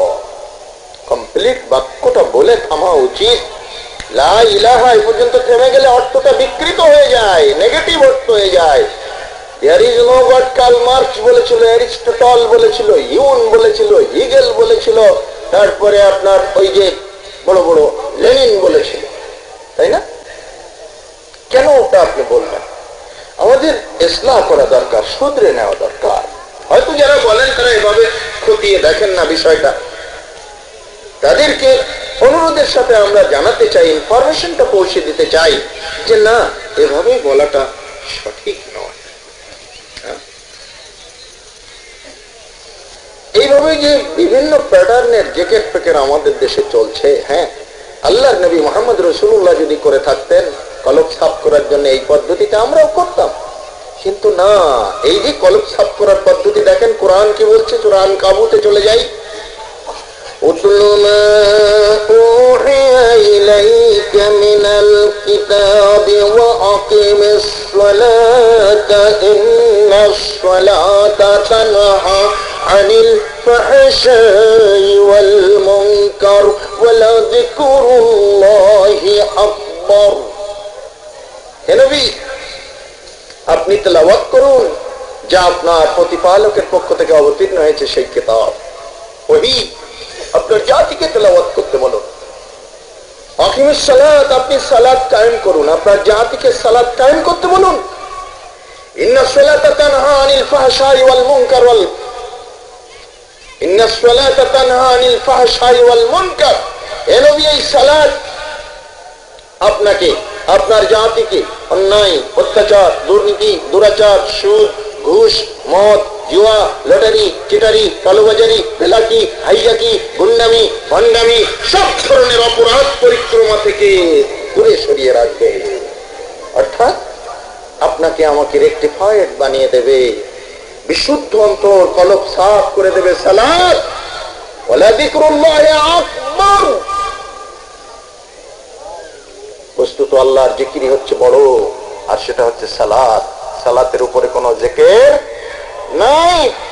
আসুন আজকে আমাদের বাস্তব জীবনে আমরা সালাত কায়েম করে আমরা বিশুদ্ধ চিত্ত, কলব সাফ করি। সালাত যারা কন্টিনিউ কায়েম করতে পেরেছে, সালাতের হেফাজত যারা করতে পেরেছে, সালাতকে যারা কায়েম করতে পেরেছে, তাদেরকে আল্লাহ কতটা রেকটিফাইড বানিয়েছেন, কতটা তাদের কলবটা ছাপ করেছেন। ওই দেখুন, আপনাকে একটু নিয়ে যাই ওমরে ফারুকের জামানায়। জনৈক মুসলিম মুজাহিদ চলেছেন ঘোড়া ছুটিয়ে জিহাদের ময়দানে। আবসা আবসা চন্দ্রের আলো, রাতের অন্ধকার আর আবসা চন্দ্রিমার আলোতে, আলো আধারি এই সংমিশ্রণে সামনে কি আছে স্পষ্ট দেখা যায় না, কিন্তু অস্পষ্ট ভাবে দেখা যায়। মুসলিম মুজাহিদ চলেছেন ঘোড়া ছুটিয়ে জিহাদের ময়দানে, দেখছেন কালো এক খন্ড পাথর পড়ে আছে, আর সেই পাথরের আড়ালে কে যেন ওঠ পেতে বসে রয়েছে। মুসলিম নওজোয়ান মনে করলেন নিশ্চয়ই কোনো দুশমন হবে, এটা কোনো শত্রু হবে, এটা কোনো দুশমন, কোনো দুরভিসন্ধি নিয়ে, কুমতলব নিয়ে বসে আছে, হয়তো আমাকে আক্রমণ করতে পারে। তিনি ঘোড়া থামিয়ে দিয়ে তনির থেকে তীর বরি করে ধনুকের সাথে যেতে আলটিমেটাম দিচ্ছেন। ও মান আনতা, আজিব, কে তুমি, কে, জবাব দাও। যদি জবাব না দাও, আমার এই তীর তোমার জীবনের শেষ ফয়সালা করে দেবে। কালো চাদরটা আস্তে আস্তে উঁচু হলো, দাঁড়িয়ে গেল। বোঝা যাচ্ছে এর ভিতরে একজন মানুষ আছেন, কিন্তু কে? কথা বলুন, কথা না বললে আমি তীর ছুটতে বাধ্য হব। আওয়াজ ভেসে আসলো এবার মানুষের কণ্ঠ, একজন রমণীর কণ্ঠে করুণ আর্তনাদ প্রতিধ্বনিত হলো। হে যুবক, আমি আর কেউ নই, আমি কোনো শত্রু নই, কোনো দুশমন নই, আমার মনের মধ্যে কোনো কুমতলব নেই, কোনো দুরভিসন্ধি নেই। যুবক, কত হারা একজন অসহায় রমণী আমি। রাতের অন্ধকারে আমার কাফেলা হারিয়ে ফেলেছি, পথ হারিয়ে, সাথী হারিয়ে এখানে আমি সূর্য উদয়ের অপেক্ষায় রয়েছি। দিনের আলোতে পথ চিনে চিনে আমি আমার কবিলায় ফিরে যাব। যুবকরে রাতের অন্ধকারে আমার কবিলা আমি চিনতে পারি না, তাই মরু ময়দানে আত্মরক্ষা করার জন্য কালো পাথরের আড়ালে বসেছি। আল্লাহর কসম যুবক, আমার মনের মধ্যে কোনো কুমতলব নেই, কোন রকমের দুরভিসন্ধি নেই, কোনো দুশ্মনী নেই। তুমি তোমার পথে চলে যাও, আমাকে এখানে নিরিবিলি একাকিনী থাকতে দাও। যুবকের কথা শোনার সঙ্গে সঙ্গে ঘোড়ার পিঠ থেকে লাফ দিয়ে পড়েছেন জমিনে। দ্রুত বেগে ওই মহিলার দিকে এগিয়ে যাচ্ছেন। মহিলা ভয়ে চিৎকার শুরু করে দিয়েছেন, আল্লাহ বাঁচাও, আল্লাহ, আল্লাহ তুমি তো আনতা আরহামুর রাহিমিন, আল্লাহ তুমি খায়রুন হাফিজু ওয়া হুয়া আরহামুর রাহিমিন, তুমি সবচেয়ে বড় হেফাজত করনেওয়ালা আল্লাহ। এই মরুভূমির নিথর নিস্তব্ধ নিশীত সময় আল্লাহর জনহীন প্রান্তরে এই 25 বছরের যুবক আমার দিকে ধেয়ে আসতেছে। আল্লাহ শ্রীকাল কুকুরের মতো আমাকে টুকরো টুকরো করে হয়তো ভোগ করবে। মাবুদ, তোমার কাছে আশ্রয় চাই, একমাত্র তুমি আমাকে বাঁচাও, তুমি আমার ইজ্জতের নিরাপত্তা দাও। যুবক বুঝতে পেরেছেন মহিলা ভয় পেয়ে গেছে, মহিলা ভয় পেয়েছেন, যুবক বুঝতে পেরেছেন। বিদ্যুৎ গতিতে এগিয়ে গিয়ে সামনে কোটির মতো দাঁড়িয়ে বলছে, ইয়া উম্মে লা তাখাফি আনা মুসলিম, হে মা, ভয় পাবেন না, ভয় পাওয়ার কোনো কারণ নেই মা। এতক্ষণ আপনার পরিচয় বলেছেন, আমার পরিচয়টা শোনেননি, এবার আমার পরিচয় শোনেন মাগো, আমি মুসলমান, আমি কোরআনুল কারীমের সৈনিক মা, কোরআন আমার সংবিধান, আমি আমার রবকে মানি, আমি আমার আল্লাহকে হাজের নাজের জানি, আমি আল্লাহকে ভয় করি মা, আমার দ্বারাই আপনার কোনো অনিষ্ট হবে না মা গো। হে মা, আপনার পশম স্পর্শ করা তো দূরের কথা, কুরআনুল কারীম আপনার মুখের দিকে তাকানোর অধিকার আমাকে দেয় নাই। সূরা নূরের ৪র্থ রুকু খুলে দেখুন, আল্লাহ পাক বলছেন, অকুল্লিল মুমিনিনা ইয়াগুদ্দু মিন আবসারিহিম ওয়া ইয়াহফাজু ফুরুজাহুম। হে নবী, আপনি বলুন মুসলিম জাহানের পুরুষদেরকে বলুন, তারা তাদের লজ্জা স্থান হেফাজত করবে, তারা তাদের চক্ষুগুলোকে আনত করে চলবে, নিম্নগামী চক্ষু বিশিষ্ট হয়ে চলবে, ফেল ফেল করে কোনো রমণীর মুখের দিকে চাইবে না। কোরআন বলে দিয়েছে তারা তাদের লজ্জা স্থান হেফাজত করবে। পরের আয়াতেই বলছেন আল্লাহ নারীদের সম্পর্কে, يغضضن من أبصارهن ويحفظن فروجهن ولا يبدين من زينتهن إلا ما ظهر منها। নবী আপনি বলেন মুসলিম জাহানের রমণীদেরকে আপনি বলে দেন, তারাও যখন পথ চলবে নিম্নগামিনী চক্ষু বিশিষ্ট হয়ে পথ চলবে, নিচের দিকে চেয়ে চেয়ে হাঁটবে, তারা রাস্তার মাঝখান দিয়ে চলবে না, এপাশে ওপাশে করে চলবে না, রাস্তার একটা সাইড দিয়ে চলবে, একটা পার্শ্ব দিয়ে তারা চলবে, আর নিম্নগামিনী করবে তাদের চক্ষুগুলাকে ফেল ফেল করে কোনো পুরুষ মানুষের মুখের দিকে চাইবে না, ওয়াহফাজনা ফুরুজাহুন্না, আর তাদের লজ্জা স্থানকে হেফাজত করবে। নবী বলছেন 3টি বৈশিষ্ট্য যেই রমণীর ভিতরে থাকবে, ওই রমণী, ওই নারী হবে বিশ্বের ফার্স্ট ক্লাস নারী। 3টি গুণ, 3টি বৈশিষ্ট্য। ইযা নাযারা ইলাইহা সাররাতুহু, স্বামী যখন স্ত্রীর দিকে তাকাবে, স্ত্রী মুস্কি হাসি দিয়ে স্বামীর মনটাকে প্রফুল্ল করে দেবে। স্বামী স্ত্রী অনেক সময় অভিমান হতে পারে, ঝগড়াঝাটি হতে পারে, মারামারি হতে পারে। যদি কোনো স্বামী স্ত্রীর ভিতরে এমন ঘটনা ঘটে যায়, স্বামী যখন স্ত্রীর মুখের দিকে চাইল, যদি স্ত্রী মুস্কি হাসি দেয়, সব ধরনের মান অভিমান গন্ডগোল দূরীভূত হয়ে যায়, ঋতরাজ্য পুনরুদ্ধার হয়ে যায়, স্বামী স্ত্রীর মধ্যে আবার গভীর ভালোবাসার সম্পর্ক তৈরি হয়। ইজা নাযারা ইলাইহা সাররাতুহু, 2 নম্বর হচ্ছে ইযা গাবা আনহা হাফিজাতুহু, যখন স্বামী বাইরে চলে যায়, ঘাটে মাঠে চলে যায়, বিভিন্ন জায়গাতে চলে যায়, অফিসে আদালতে চলে যায়, বিদেশে চলে যায়, হাফিজাতুহু, তখন ওই স্ত্রী নিজের অঙ্গ প্রত্যঙ্গকে হেফাজত করে, স্বামীর আমানতের খেয়ানত করে না। এটা হচ্ছে নারীদের জন্য একটি বড় গুণ, 3টি বৈশিষ্ট্য যার মাঝখানে থাকবে। ইযা গাবা আনহা হাফিজাতুহু, ইযা নাযারা ইলাইহা ফাসাররাতুহু। আল্লাহ নবী বলেন, এই বৈশিষ্ট্যগুলো যখন কোন নারী কন্ট্রোল করতে পারবে, আয়ত্ত করতে পারবে, এই রমণী হবে বিশ্বের ফার্স্ট ক্লাস রমণী। সুতরাং ওই যুবক বলছেন, মা আমার সম্পর্কে আপনি ভীত সন্ত্রস্ত হবেন না, আমার পরিচয় শুনে নেন, আমার পরিচয় হলো আমি কুরআনুল কারীমের সৈনিক মাগো, কুরআন আমার সংবিধান।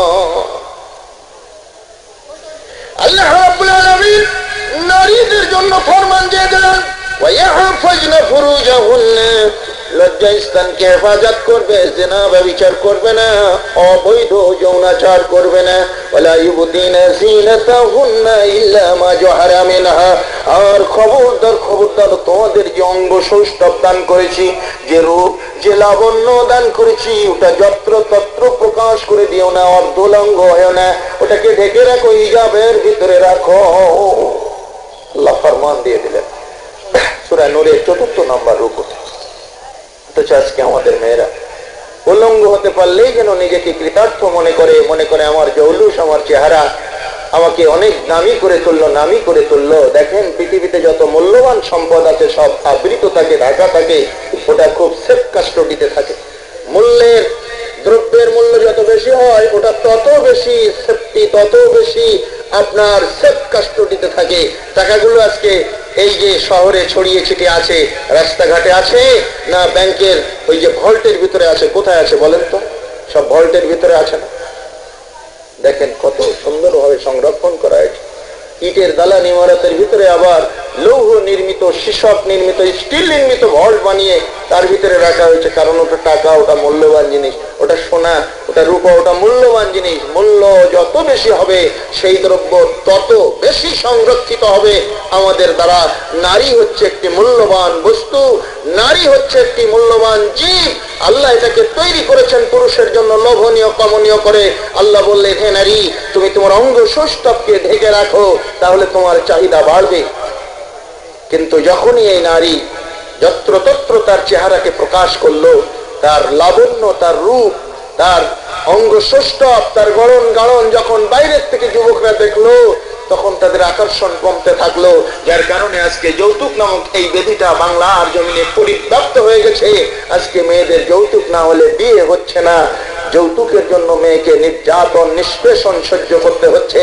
এই যে মহা পাতকী একটা কাজ, এই যে একটা দারুণ একটা বিভ্রাট, এই বিপর্যয় মহিলাদের নেমে এসেছে একমাত্র বেপরদা হওয়ার কারণে। আল্লাহ রাব্বুল আলামিনের নবী বলছেন, وعن سهل بن سعد رضي الله تعالى عنه قال قال رسول الله صلى الله عليه وسلم من يجمل لي ما بين لحييه وما بين رجليه عزما له الجنة। আল্লাহ নবী মুহাম্মদ রাসূলুল্লাহ সাল্লাল্লাহু আলাইহি ওয়াসাল্লাম বলছেন, শোনো হে আমার উম্মতেরা, শোনো, কিয়ামতের ময়দানে আমি রাসূলুল্লাহ সেই সমস্ত মানুষের জান্নাতের জামিনদার হয়ে যাব যারা দুটি অঙ্গ প্রত্যঙ্গের জিম্মাদারি নিয়েছে, জামিনদার হয়েছে। আমি তাদের জান্নাতের জামিনদার হয়ে যাব। একটা অঙ্গ প্রত্যঙ্গ, তার নাম হচ্ছে জিহ্বা। জিহ্বার জিম্মাদারি যে নিল, এটাকে যে হেফাজত করলো, এটাকে যে সংরক্ষণ করলো, আমি নবী তার জান্নাতের জামিনদার। নারী পুরুষের ভিতর থেকে যারা জিহ্বাকে সংরক্ষণ করবে, মিথ্যা কথা বলবে না, সততা করবে না, প্রতারণা করবে না, অশ্রাব্য গালিগালাজ করবে না, জিহ্বা দিয়ে অন্যায় কাজের প্রস্তাব করবে না, এই জিহ্বার হেফাজত যারা করতে পারবে, নবীজি বলছেন আমি তাদের জান্নাতের জামিনদার। 2 নম্বর হলো নারী পুরুষের আরেকটি অঙ্গ আছে 2 পায়ের মধ্যবর্তী স্থলে, তার নাম হচ্ছে লজ্জা স্থান। নবীজি বলছেন লজ্জা স্থানকে যারা হেফাজত করতে পারবে, যারা অবৈধ যৌনাচার করবে না, জিনা করবে না, ব্যভিচার করবে না, তো পবিত্র রাখবে লজ্জা স্থানকে, বৈধভাবে সম্পাদিত বৈবাহিক বন্ধন ছাড়া এটা তারা অন্য কোনো ভাবে ব্যবহার করবে না। বৈধভাবে সম্পাদিত বৈবাহিক বন্ধন ছাড়া অন্য কোন রাস্তায় তারা এটা ইউটিলাইজ করবে না, ব্যবহার করবে না। লজ্জা স্থানের যদি হেফাজত করতে পারে, বিশ্বনবী বলছেন কিয়ামতের ময়দানে আমি ওই নারী পুরুষের জান্নাতের জামিনদার হয়ে যাব। সম্মানিত মায়েরা, বোনেরা, সাবধান, আপনার মূল্যবান অঙ্গ প্রত্যঙ্গকে আলগা করে দিয়ে জাহান্নামের খোরাক হবেন না, ওটাকে ঢেকে রাখুন। ওয়ালা ইউবদিনা জিনাতাহুন্না ইল্লা মা যাহরা মিনহা। আল্লাহ পাক বলছেন ওরা যত্রতত্র নিজেদের চেহারা প্রকাশ করবে না, রূপ লাবণ্য প্রকাশ করবে না, ওটা ঢেকে রাখবে, আবৃত করে রাখবে। আর আবৃত করে যদি রাখতে পারে, নারীর মর্যাদা বাড়বে। আর যদি আবৃত না করে, হিজাব যদি না থাকে, নারী যদি নিজে আলগা হয়ে যায়, উলঙ্গ হয়ে যায়, আল্লাহ নবী বলছেন এমন একটি সময় আসবে, কাসিয়াতুন আরিয়াতুন, কাসিয়াতুন আরিয়াতুন, পোশাক পরবে অথচ উলঙ্গ থাকবে। জোরে কান নাউযুবিল্লাহ। পোশাক পরে আবার উলঙ্গ থাকে কেন? পোশাক এত মিহি পাতলা হবে, বাইরের থেকে আঁচ করা যাবে, ভিতরের গ্লেজ প্রস্ফুটিত হবে বাইরের থেকে, কিংবা এত টাইট ফিটিং হবে যে শরীরের উঁচু নিচু অঙ্গ প্রত্যঙ্গের গড়ন গাড়ন সব বাইরের থেকে যুবকরা আঁচ করবে এবং তারা লোলুপ দৃষ্টিভঙ্গিতে ওই নারীর দিকে তাকাবে এবং সুযোগ পেলেই ধর্ষণ বা ছিনতাই সংগঠিত হয়ে যায়। আজকে রাস্তাঘাটে এই জন্য নারীর কোনো নিরাপত্তা নেই। এই নিরাপত্তাহীনতার কারণ শুধু পুরুষরা নয়, নারী তাকে যখন খোলামেলা একেবারে তার শরীয়ত অনুমোদিত হিজাবকে বাদ দিয়ে অর্ধলঙ্গ হয়ে চলতে শুরু করেছে, তখন এই বিপর্যয় পৃথিবীর মাটিতে নেমে এসেছে। সাবধান, শরীয়তের অনুশাসন মেনে চলুন, নারী পুরুষ সকলেই পৃথিবীতেও শান্তি, আখিরাতেও শান্তি। যুবক বলছে মা বাবা ভয় পাওয়ার কোনো কারণ নাই। কোথায় আপনার কবিলা বলুন, কোথায় আপনার গোত্র কি, আপনার স্বামীর নাম কি, শ্বশুরের নাম বলুন। আমি এই ঘোড়াটা প্রস্তুত করে দিলাম, ঘোড়াটা শুয়ে দিলেন, সামনের পা ভেঙ্গে সহজে ঘোড়ার পিঠে যেভাবে ওঠা যায় ওই অবস্থা করে দিয়ে বলছেন ঘোড়া প্রস্তুত করে দিয়েছি মা, এই ঘোড়ার পিঠে উঠে আপনি বসুন, আপনাকে আমি আপনার কবিলায় আপনজনদের কাছে পৌঁছে দেব। যতদিন পর্যন্ত আপনাকে আপন মানুষের কাছে পৌঁছে না দিতে পারবো ততদিন পর্যন্ত জিহাদের ময়দানে আমার কোনো দায়িত্ব নেই। আমার জীবনের সবচেয়ে বড় জিহাদ হচ্ছে আপনাকে আপনজনদের কাছে পৌঁছে দেওয়া। দেখেছেন, মহিলা ঘোড়ার পিঠে উঠে বসলেন, যুবক টানতে টানতে নিয়ে চললেন। ফজরের প্রাক্কালে এক কবিলার দরজায় গিয়ে ডাক দিচ্ছেন, ইয়া ফুলানো, অমুক ব্যক্তি বাড়িতে আছেন নাকি? বৃদ্ধ মানুষ বেরিয়ে আসলেন, সৌম্য শান্ত কান্তি মূর্তি নিয়ে। যুবক বলছেন, দেখুন তো ঘোড়ার পিঠের এই মহিলাটা আপনাদের হারানো বৌমা কিনা? বৃদ্ধ গিয়ে গেলেন, বৌমা ঝাঁপিয়ে পড়লেন শ্বশুরের কোলের উপরে, বুকের উপরে মাথা গুজে দিয়ে ফুপিয়ে কাঁদছেন, মেয়ের মতো করে আদর করছেন শ্বশুর। মাগো, কেমন করে হারিয়ে গিয়েছিলি মা, কেমন করে ফিরে আসলি? সব ঘটনা খুলে বলেছেন। পিছনে ফিরিয়ে ওই বৃদ্ধ দেখছেন যুবকটা ঘোড়া ছুটিয়ে চলে যাচ্ছেন, অনেক দূর চলে গিয়েছে। হন্তদন্ত হয়ে পিছনে ডাকছে আর বলছে, ইয়া সাব্য ইরজি ইলাইনা, ইয়া সাব্য ইরজি ইলাইনা। হে যুবক, একটু দাঁড়াও, আমাদের কথা শোনো, আমাদের কথা শোনো, একটু দাঁড়াও, তোমাকে একটু আপ্যায়ন করি, তোমাকে একটু উষ্ণ অভিবাদন জানাই, তোমাকে একটু কংগ্রাচুলেশন করি, তোমাকে একটু পুরস্কৃত করতে চাই, তোমাকে একটু উষ্ণ সম্ভাষণ জানাতে চাই, একটু দাঁড়াও বাবা। ঘোড়ার লাগাম টান দিয়ে পিছন ফিরে বলছে, হে মুরব্বী, আমাকে আর কালকে ফোন করাবেন না।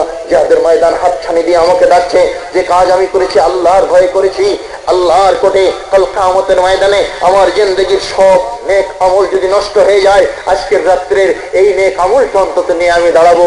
মাবুদ, তোমার ভয়ে তোমাকে রব মেনে একমাত্র তোমার বিধানের কাছে আত্মনিবেদন করেছি বিধায় তোমাকে হাজের নাজের জেনে তোমার ভয়ে মরুভূমির নিথর নিস্তব্ধ ময়দানে রাতের অন্ধকারে একাকিনী 16 থেকে 18 বর্ষীয়সী 20 বর্ষীয়সী মহিলাকে, পূর্ণ যৌবনা মহিলাকে পাওয়ার পরেও আমি তাকে মাতৃজ্ঞানে সম্মান করে আপনজনদের কাছে পৌঁছে দিয়েছিলাম। মাবুদ, তার প্রতিদান তোমার কাছে চাই, আর কারোর কাছে চাই না। হে বৃদ্ধ, যাহা দুনিয়ার মানুষের কাছ থেকে আমি কোন প্রতিদান পেতে চাই না, কিয়ামতের মাঠে মহান আল্লাহর কোটে প্রতিদান পেতে চাই। দেখেছেন কলব সাপ কিভাবে হয়? কলব সাপ কাকে বলে দেখুন একবার। তারা কি করেছিলেন? তারা সালাত কায়েম করেছিলেন। সালাত, ইন্নাস সালাতা তানহা আনিল ফাহশাই ওয়াল মুনকার ওয়ালা যিকরুল্লাহি আকবার। সালাত হচ্ছে সবচেয়ে বড় জিকির। সালাত মানুষকে রেকটিফাইড করে, সালাত মানুষকে পরিশুদ্ধ করে, বিশুদ্ধ করে, সালাত মানুষকে সব ধরনের অন্যায় অশ্লীলতা থেকে বাঁচিয়ে দেয়। অথচ আজকে কলব সাবর নামে বাংলার জমিনে বিভিন্ন তরিকার জিকির ফিকির চলছে, যার সাথে পবিত্র কুরআন এবং সহিহ হাদিসের কোনো সম্পর্ক পাওয়া যায় না। এমনকি ফিকহের কিতাবেরও ইমামে আজম আবু হানিফা রাহিমাহুল্লাহর কোনো সম্পৃক্ততা পাওয়া যায় না। ভাইরা, আমরা কি একটু যাচাই করে দেখতে পারি না? আমরা কি একটু তদন্ত করে দেখতে পারি না যে কোনটা ইসলাম আর কোনটা আসলে ইসলামের নামে চলছে আওয়াজ? এটা আজকে বিচার করার দিন এসেছে। আসুন, লোকমান হাকিম, এই লোকমান হাকিম তার ছেলেকে বক্তব্য শোনাতে গিয়ে বলছেন,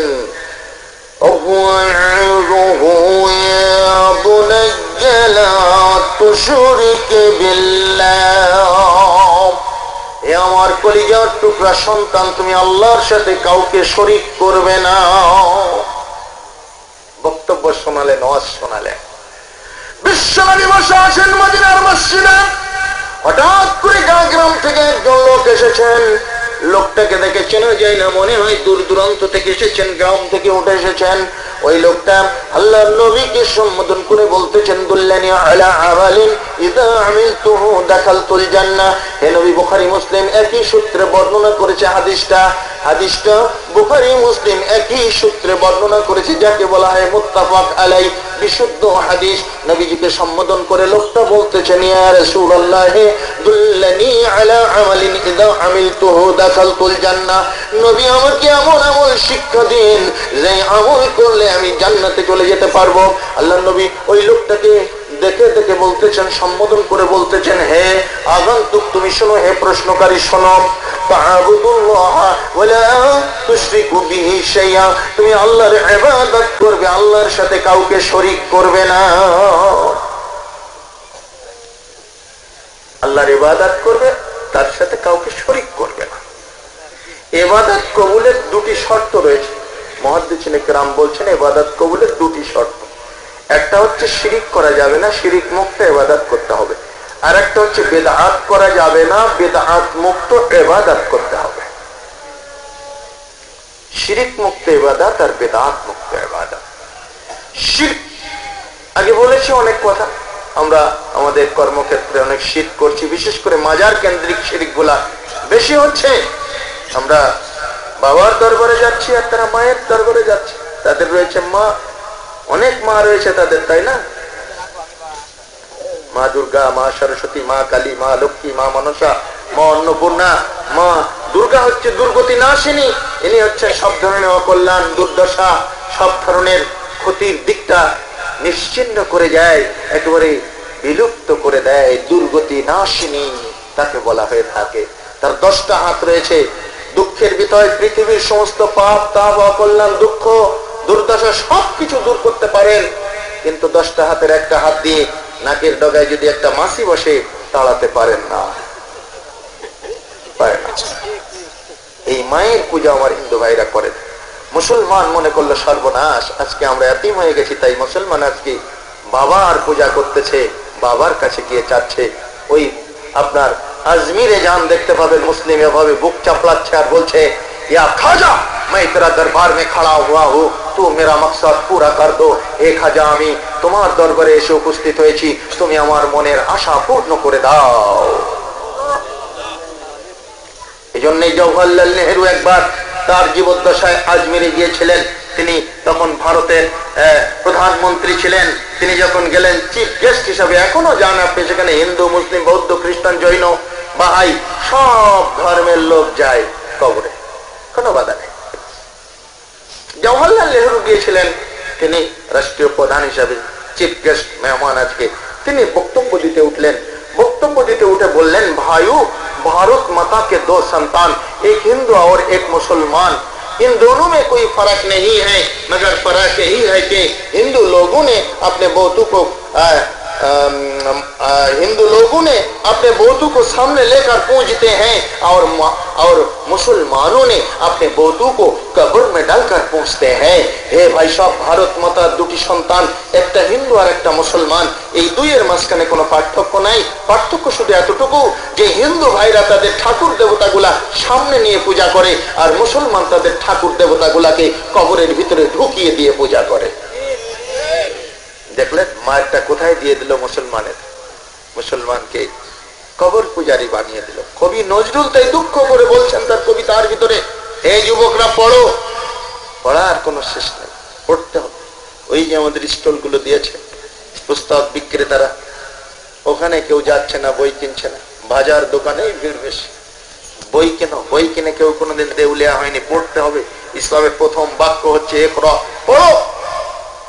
পড়ার কোনো বিকল্প নেই, পড়লেই আপনি শিখতে পারবেন। কোরআন হাদিস পড়তে হবে, ফিকহ পড়তে হবে, ইজমা কিয়াস পড়তে হবে, নাটক নভেলও পড়েন, শিক্ষার কোনো শেষ নেই। রবীন্দ্রনাথের ছোট গল্প জীবনে বহুত পড়েছি, শরৎচন্দ্রের উপন্যাস পড়েছি, এগুলাকে পড়া অবৈধ মনে করি না আমরা। পড়ো, শিখতে হবে, শিক্ষার প্রয়োজন। know that knowledge is unlimited। ছোটবেলায় ইংরেজিতে একটা গল্প পড়েছিলাম, 3 ways help us to growing up mentally। 3টি রাস্তা মনের দিক থেকে বড় হতে মানুষকে সাহায্য করে। one of them be curious, একটা হচ্ছে উৎসুক হও, আগ্রহ প্রকাশ করো জানার জন্য। 2 নম্বর হচ্ছে কিপ অ্যান ওপেন মাইন্ড, একটা খোলা মন রাখো, মনটাকে বক্র করো না। ও অমুক ওই দলের, যাবো না, শুনবো না, কি বলছে, যাওয়ার দরকার নেই।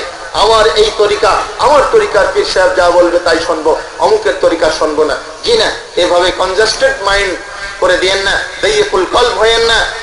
মনটাকে খোলা রাখেন, উন্মুক্ত ভাবে সকলের কনসেপশনটা ধারণ করুন, বুঝুন, তারপরে সত্যটা আপনি গ্রহণ করতে পারবেন ইনশাআল্লাহ। কিপ অ্যান ওপেন মাইন্ড, একটা খোলা মন রাখো।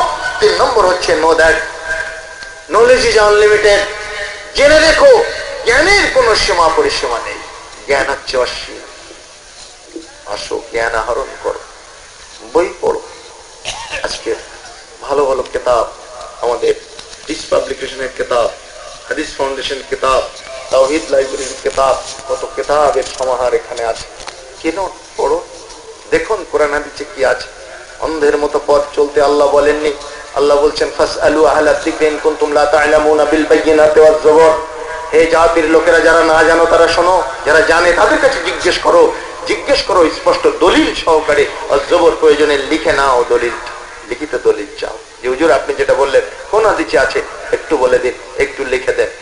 একবার জিজ্ঞেস করে দেখেন না হুজুরের কাছে, আই মিয়া কোন হাদিস পড়েছো তো, হাদিসের কি বোঝো? জ্বলে ওঠে, গরম হয়ে ওঠে, গরম হয়ে ওঠে। গরমের কোনো অবকাশ নেই। যে জানতে চাইবে তাকে জানাতেই হবে। বিশ্ব নবীর সামনে এক অন্ধ সাহাবী এসে জানতে চাইলেন, আমাকে দিন শিক্ষা দিন। আল্লাহ নবী মুখ ফিরিয়ে নিলেন, কারণ নবী ভদ্র লোকদের সাথে কথা বলতেছিলেন, এলিট পার্সন যারা সেই সমাজে তাদের সাথে কথা বলতেছিলেন। অন্ধ লোক কিন্তু যেদিক দিকে শব্দ বের হয় ওটা সে আঁচ করতে পারে, ঘুরতে ঘুরতে আবার ওইদিকে গিয়ে বলছে আমাকে দিন সম্পর্কে শিখিয়ে দেন। আল্লাহ নবী তখন আর কথা না বলে পারলেন, এই লোকটার কোনো কার্সি বোধ নেই, লোকটার কোনো ভদ্রতা নেই। আমি এখন কথা বলছি বিভিন্ন অমর্ত্যবর্গের সাথে, আরবের এলিট অফ দ্য পিপল যারা, তাদের সাথে, আর লোকটা এসে আবার ডিস্টার্ব করছে। অন্ধ লোকটা মনোভঙ্গ হয়ে গেলেন। আল্লাহ সুবহানাহু ওয়া তাআলা আয়াত নাযিল করে দিলেন, আবাসা ওয়া তাওয়াল্লা আন জাআহুল আ'মা। হে নবী, একটি অন্ধ লোক এসে আপনার কাছে দ্বীন শিক্ষা করতে চেয়েছিল, আপনি তাকে ফিরিয়ে দিলেন। এই ফিরিয়ে দেওয়ার অধিকার আপনাকে কে দিয়েছে? দেখেন, জানাতে হবে, জানতে হবে, দলিল সহকারে জানতে হবে। কবি নজরুল কি বলেছেন শোনো হে যুবক, তাওহীদের হায়ে চির সবক ভুলিয়া গিয়াছ শতক বীর। দুর্গা নামের কাছাকাছি প্রায় দরগায় গিয়া লুটাও শীত।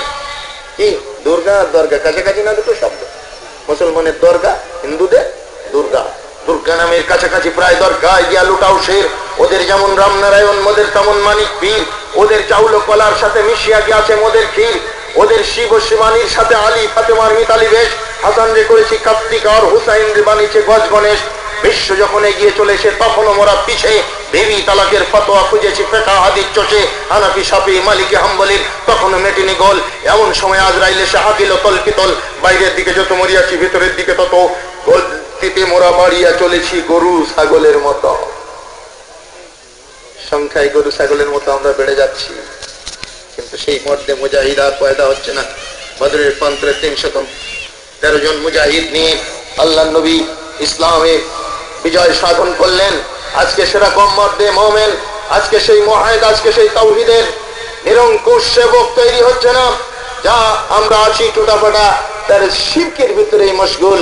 শিরক জীবনের সমস্ত পিছনের আমল, নেক আমল নষ্ট করে দেয়, আর বেদাত সামনের নেক আমল নষ্ট করে দেয়। শিরক পিছনের দিকে গুড়িয়ে দেয়, বেদাত সামনের দিকে গুড়িয়ে দেয়। শিরক পিছনের দিকে চলে আর বেদাত সামনের দিকে চলে। আজকে রবিউল আউয়াল মাস এসেছে, 4 তারিখে মনে হয় 12 তারিখ হবে। আমার বন্ধুরা, ব্যথা পাবেন না মনে। নবী ভক্তি দেখানো হবে, নবী ভক্তির মহড়া আহারে। কে কত নবীকে ভক্তি করে, প্রেম করে। বাজারের সব জিলাপি সেদিন একেবারে সেল হয়ে নিঃশেষ হয়ে যাবে। জিলাপির বংশ খুঁজে পাওয়া যাবে না। এর নাম কি নবী ভক্তি? রাসূলের নামে মিলাদ পড়ে নবী ভক্তি করা যায় না। রাসূলের নামে কিয়াম করে নবী ভক্তি করা যায় না। রাসূলের আদর্শ মেনে রাসূলকে ভক্তি করতে হয়। একটা 3.5 দেহ আল্লাহ আমাকে দিয়েছেন, এটা আমার রাজ্য, এটা আমার রাজত্ব, এটা আমার ছোট্ট একটা রাষ্ট্র। এখানে প্রেসিডেন্ট আমি, হুকুম চলবে আমার, এখানে কারোর হুকুম চলে না। কই রাসূলের নিদর্শন খুঁজে দেখেন তো কয়জন মানুষের মধ্যে আছে? নবীজের 5টি খাসিয়াত রয়েছে। নবীদের আম্বিয়া ইকরামের 5টি খাসিয়াত, 5টি বৈশিষ্ট্য রয়েছে। 1 নম্বর হচ্ছে খাতনা করা, 2 নম্বর হচ্ছে নাভির নিচের পশম পরিষ্কার করা। আলহামদুলিল্লাহ। 1 নম্বর খাতনা করা, 2 নম্বর নাভির নিচের পশম পরিষ্কার করা, প্রতি 40 দিনের ভিতরে করতেই হয়। 3 নম্বর হচ্ছে হাতের নখ আঙ্গুলের সমান সমান করে কাটা। হাতের নখ কাটা, হাতের নখ বানর, হনুমান, শিম্পাঞ্জির মতো আজকে আমাদের ছেলেমেয়েরা লম্বা করে রাখছে। ডান হাত বাম হাতের সব নখগুলো এমন ভাবে লম্বা করছে, আমার তো ভয় হয় মাঝে মাঝে পানি খরচ করতে গিয়ে কখন অ্যাক্সিডেন্ট করে বসে, কখন আবার তাকে হসপিটালাইজ করতে হয়, সেলাই লাগে কয়টা আল্লাহ জানে। এই বাঁদর মুখী নখ রাখা ইসলামী শরিয়াত নও, এটা নবীদের এন্টি, এটা ইসলামের এন্টি খাসিয়াত। আঙ্গুল নখ কাটতে হবে, আঙ্গুলের মাথার সমান করে। 3 নম্বর খাসিয়াত আম্বিয়া ইকরামের। 4 নম্বর খাসিয়াত হচ্ছে দাড়ি ছেড়ে দিতে হবে, গোঁফ খাটো করতে হবে। 4 নম্বর আম্বিয়া ইকরামের খাসিয়াত হচ্ছে দাড়ি ছেড়ে দিতে হবে, গোঁফ খাটো করতে হবে। দৈনিক ভ্যানিশিং ক্রিম দিয়ে, ওই বিভিন্ন ধরনের দামি লোশন ব্যবহার করে, দামি ক্রিম দিয়ে আপনি যে দাড়িতে ক্ষৌর কার্য সম্পন্ন করে মহিলাদের মতো মুখ করে ফেলছেন, আপনি মিলাদের দিন দেখেন, ঈদে মিলাদুন নবীতে গিয়ে খুব ভক্তির সাথে বলতেছেন, নবীজির পিতা আব্দুল্লাহ, নবীজির মাতা আমিনা, নবীজির দুধমা হালিমা, নবীজির রওজা মদিনা, ইয়া নবী সালাম আলাইকা। মানুষ মনে করলো খুব আপনি ভক্তি করলেন, খুব ভক্তি হলো, খুব নবীর একেবারে মান মর্যাদা বাড়ানো হলো। না, আপনি যদি রাসূলকে ভক্তি করেন তার আদর্শ গ্রহণ করুন, দাড়ি ছেড়ে দিন, গোঁফ খাটো করুন। 5 নম্বর খাসিয়াত আম্বিয়া ইকরামের, তা হচ্ছে ভূগোলের পশম উৎপাদন করা, উপড়ে ফেলা, ওখান থেকে নিঃসরণ করে দেওয়া। এটা 5টা খাসিয়াত রয়েছে আম্বিয়া ইকরামের। ওই খবর আছে মুসলমানের, এই দেহকালা তো আমারই, এখানে তো আর কারোর হুকুমত চলবে না, হুকুমত চলবে আমার। পারিনি কেন? কেন মুয়াজ্জিন যখন আজান দেয় আসসালাতু খায়রুম মিনান নাওম বলে, আপনার আমার ছেলে বাংলা 5-এর মতো বেঁকে শুয়ে থাকে? কারণ কি? কারণ নবী ভক্তি এর নাম। আপনি মিলাদ পড়বেন, কিয়াম করবেন, আর ফজরের সময় বাংলা 5-এর মতো হাত এই 2 হাঁটুর এই 2 উরুর ফাঁকে গুজে দিয়ে বাংলা 5 সেজে আপনি কোকড়া মেরে শুয়ে থাকবেন, এর নাম নবী ভক্তি নয়। সম্পূর্ণ অকিল চিন্তা ভাবনা। রাসূলের আদর্শ গ্রহণ করতে হলে, রাসূলকে ভক্তি করতে হলে রাসূলের আদর্শ গ্রহণ করতে হবে। সালাত আযান হয়ে যাওয়ার পরে আর বিলম্ব করা যাবে না। সৌদি আরবের হোটেল এশিয়া নামক একটা হোটেল ছিল, 2012-তে ভেঙে দেওয়া হয়েছে। 2011-তে ওই হোটেলের ভিতরে ঢুকেছি আমরা 5 জনে। আমার এক বন্ধু এই খুলনা শহরেই থাকেন, ইঞ্জিনিয়ার হাবিবুর রহমান সাহেব, তিনি সহ 5 জন আমরা ঢুকেছি। একজন আরাবিয়ান মেশিয়ার চা পরিবেশন করছে, আমার দেখে ভালোই লাগলো। বললাম, সাদিক এতনা সাদিক তাআল হেনা এতনা খামসা শাই, এদিকে এসো বন্ধু, 5টা চা দাও।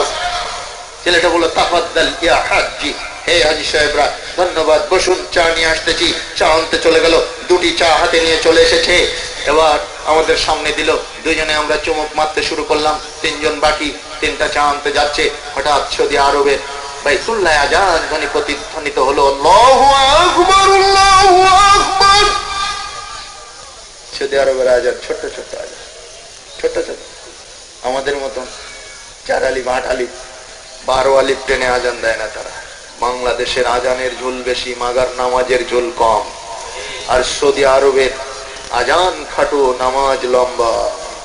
পেট্রোল পাম্পে আগে মসজিদ করতে হবে, তারপরে পাম্প করবে, অত সহজ না। আর আমাদের দেশের মানুষ বাথরুমও ঠিক মতো করতে চায় না। পাম্পগুলা আগে মসজিদ বানাতে হবে, অ্যাপয়েন্টেড ইমাম থাকবে সেখানে, সালাত, তারপরে সেখানে এই মহল্লা, পাহাড়ি মহল্লায় বাড়ি করতে হবে, আগে মসজিদ বানাবে, তারপরে বাড়ি করবে, ফাউন্ডেশন দেবে, বাড়ির পরে মসজিদের ফাউন্ডেশন আগে দেবে। সৌদি আরব সম্পর্কে অনেকে একটু ভ্যাংসিয়ে কথা বলে, সৌদি আরবের লোকেরা গোল্লায় গেছে। হ্যাঁ, গোল্লায় গেছে, তুমি স্বর্গে যাচ্ছ না। তোমার আজানের জুল আছে, কালকে ট্রেনে আসতে গিয়ে সেই নামাজের কক্ষটাতে গিয়ে নামাজই পড়তে পারলাম না, সেখানে স্মাগলারদের ব্ল্যাকের মাল আর মহিলা দিয়ে ভরপুর, অথচ ট্রেনে আজান হয় আল্লাহু আকবার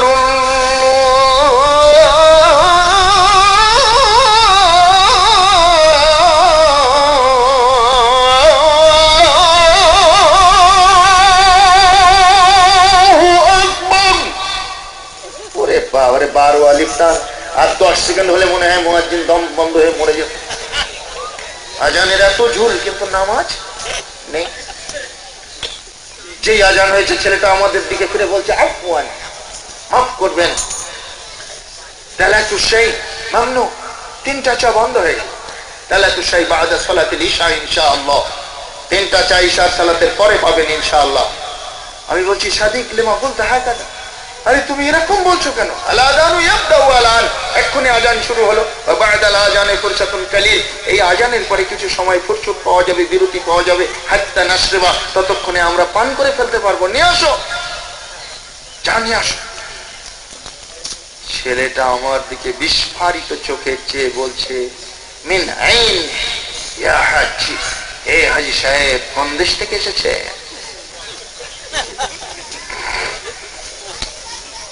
আমার তখন ব্যাটারি ডাউন হয়ে গেল।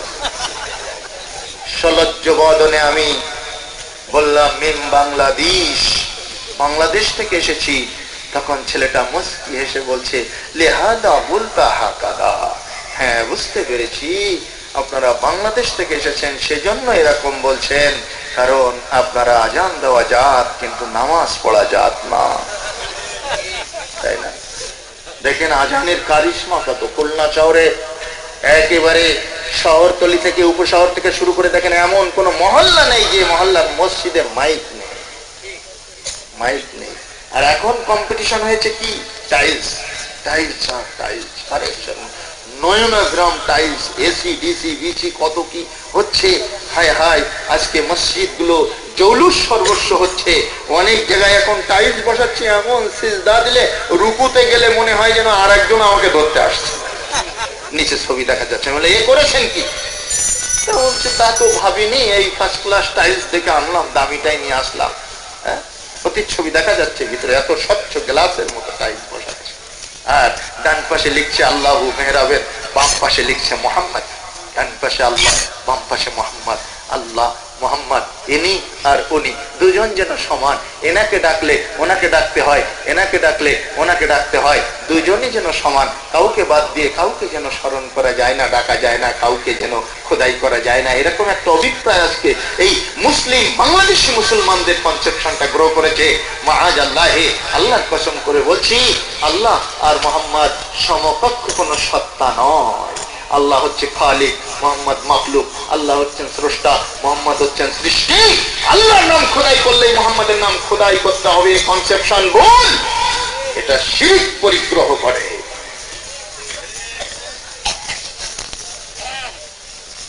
আজকে মিলাদের মাহফিলে বলা হচ্ছে তুমি যে নূরে রবি নিখিলের ধনে রসবি, তুমি না এলে দুনিয়ায় আধারে ডুবি তো সবই। নূরের নবী মুহাম্মদ সাল্লাল্লাহু আলাইহি সাল্লাম নয়, তিনি মানুষের নবী, মানুষ ছিলেন। যেরকম আলহামদুলিল্লাহ, তিনি তাকে যদি নূরের নবী বলেন তাহলে বোল্ড আউট হয়ে যাবেন আপনি।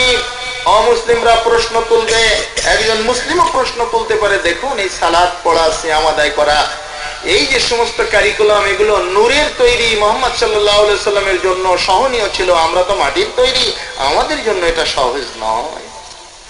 কি উত্তর দিবেন আপনি? মাটির মানুষের নবী, মাটির নবী ছিলেন তিনি, তাই করে গেছেন যা আমাদের জন্য সেটা করা অত্যন্ত সহজ। খবরদার ভুল বুঝবেন না। একদল বলছে আল্লাহর ধন নবীরে দিয়া, নবী গেছেন খালি হইয়া, নবীর ধন খাজাই পাইয়া শুয়ে আছেন আজমিরে, কেউ ফেরে না খালি হাতে খাজা বাবার দরবারে। কথাটা ভুল, এ কথা শিরক পরিগ্রহ করে। সাবধান, শিরক থেকে বাঁচতে হবে, বেদাত থেকে বাঁচতে হবে। রাসূলের নামে ভক্তি করে এমন কোন আমল করা যাবে না যে আমল সাহাবায়ে কেরাম করেননি। নবীর নামে ঈদে মিলাদুন নবী সাহাবায়ে কেরাম করেন নাই। ঈদ মানে খুশি, মিলাদ মানে জন্মদিন, নবী মানে নবী, নবীর জন্মদিনের উৎসব, নবীর জন্মদিনের খুশি। আপনাকে কে বলল জন্মদিন পালন করতে হবে? বিশ্বনবী 23 বছরের নবুয়তি জিন্দেগিতে তো তার জন্মদিন একদিনও পালন করলেন না। রাসূলের মৃত্যুর পরে 4 জন খলিফা ছিলেন, 2 জন তার জামাতা, 2 জন তার শ্বশুর। নবীর নামে তো জন্মদিন পালন করলেন না, ঈদে মিলাদুন নবী পালন করলেন না। আজকেও সৌদি আরবের মাটিতে আপনি ফোন করে দেখেন আত্মীয় স্বজন যারা রয়েছে যে তোদের ওখানে কি জাতীয়ভাবে ছুটি হয়েছে ঈদে মিলাদুন নবী উপলক্ষে?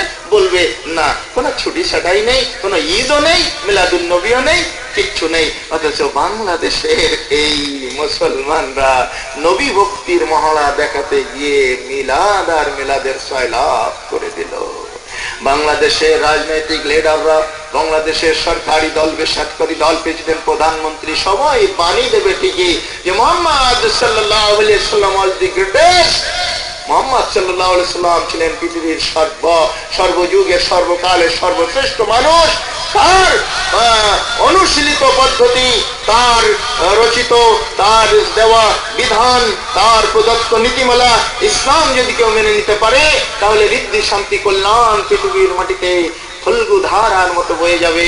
এটা শুধু কলমেই লেখা হবে, কিন্তু এটা সংসদ থেকে জারি করা হবে না। এটা বাস্তবায়নের জন্য আজকে অফিসগুলোতে নিয়ম করা হবে না যে আজান হয়ে যাওয়ার পরে মসজিদ গুলাতে অফিসারদের গিয়ে মুসলিম অফিসারদের সালাত আদায় করতে হবে, এরকম কোন অর্ডিন্যান্স জারি হয় না। অথচ আমরা নবীর জন্মদিন পালন করি। শুনুন, জন্মদিন মানুষের কোন কল্যাণ বয়ে আনে না। মানুষের জন্ম কোথায় হয়েছে, কখন হয়েছে, কিভাবে হয়েছে, এটা ইসলাম দেখতে চায় না। ইসলাম দেখতে চায় মানুষের কর্মময় জীবন কত সুন্দর হয়েছে সেটাই। আরবি আজমি সৈয়দ পাঠান, কাজী ও খন্দকার, জল চাষি আর কলোনিকারী, কামার অথবা চর্মকার, যে যাহাই হও মুসলিম কিনা এই কথা জানতে চাই।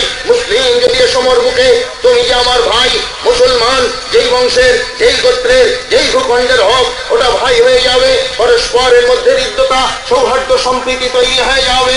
মুসলমানের কর্মময় জীবনের হিসাব আল্লাহর কাছে দিতে হবে, জন্মের হিসাব আল্লাহর কাছে দেওয়া লাগবে না। বেলাল হাবশী রাদিয়াল্লাহু তাআলা আনহু বনু মাখজুম গোত্রের কৃতদাস ছিলেন। হাবশী, নিগ্রো, কালো, কাফরি, ওই নাইজেরিয়া, দক্ষিণ আফ্রিকার অঞ্চল থেকে আগত। তার কোনো বংশ কৌলিন্য ছিল না, কুলীন বংশের ছিলেন না। কৃতদাস থেকে কৃতদাস, এভাবেই তার জীবন অবহেলিত, লাঞ্ছিত, পদদলিত ছিল।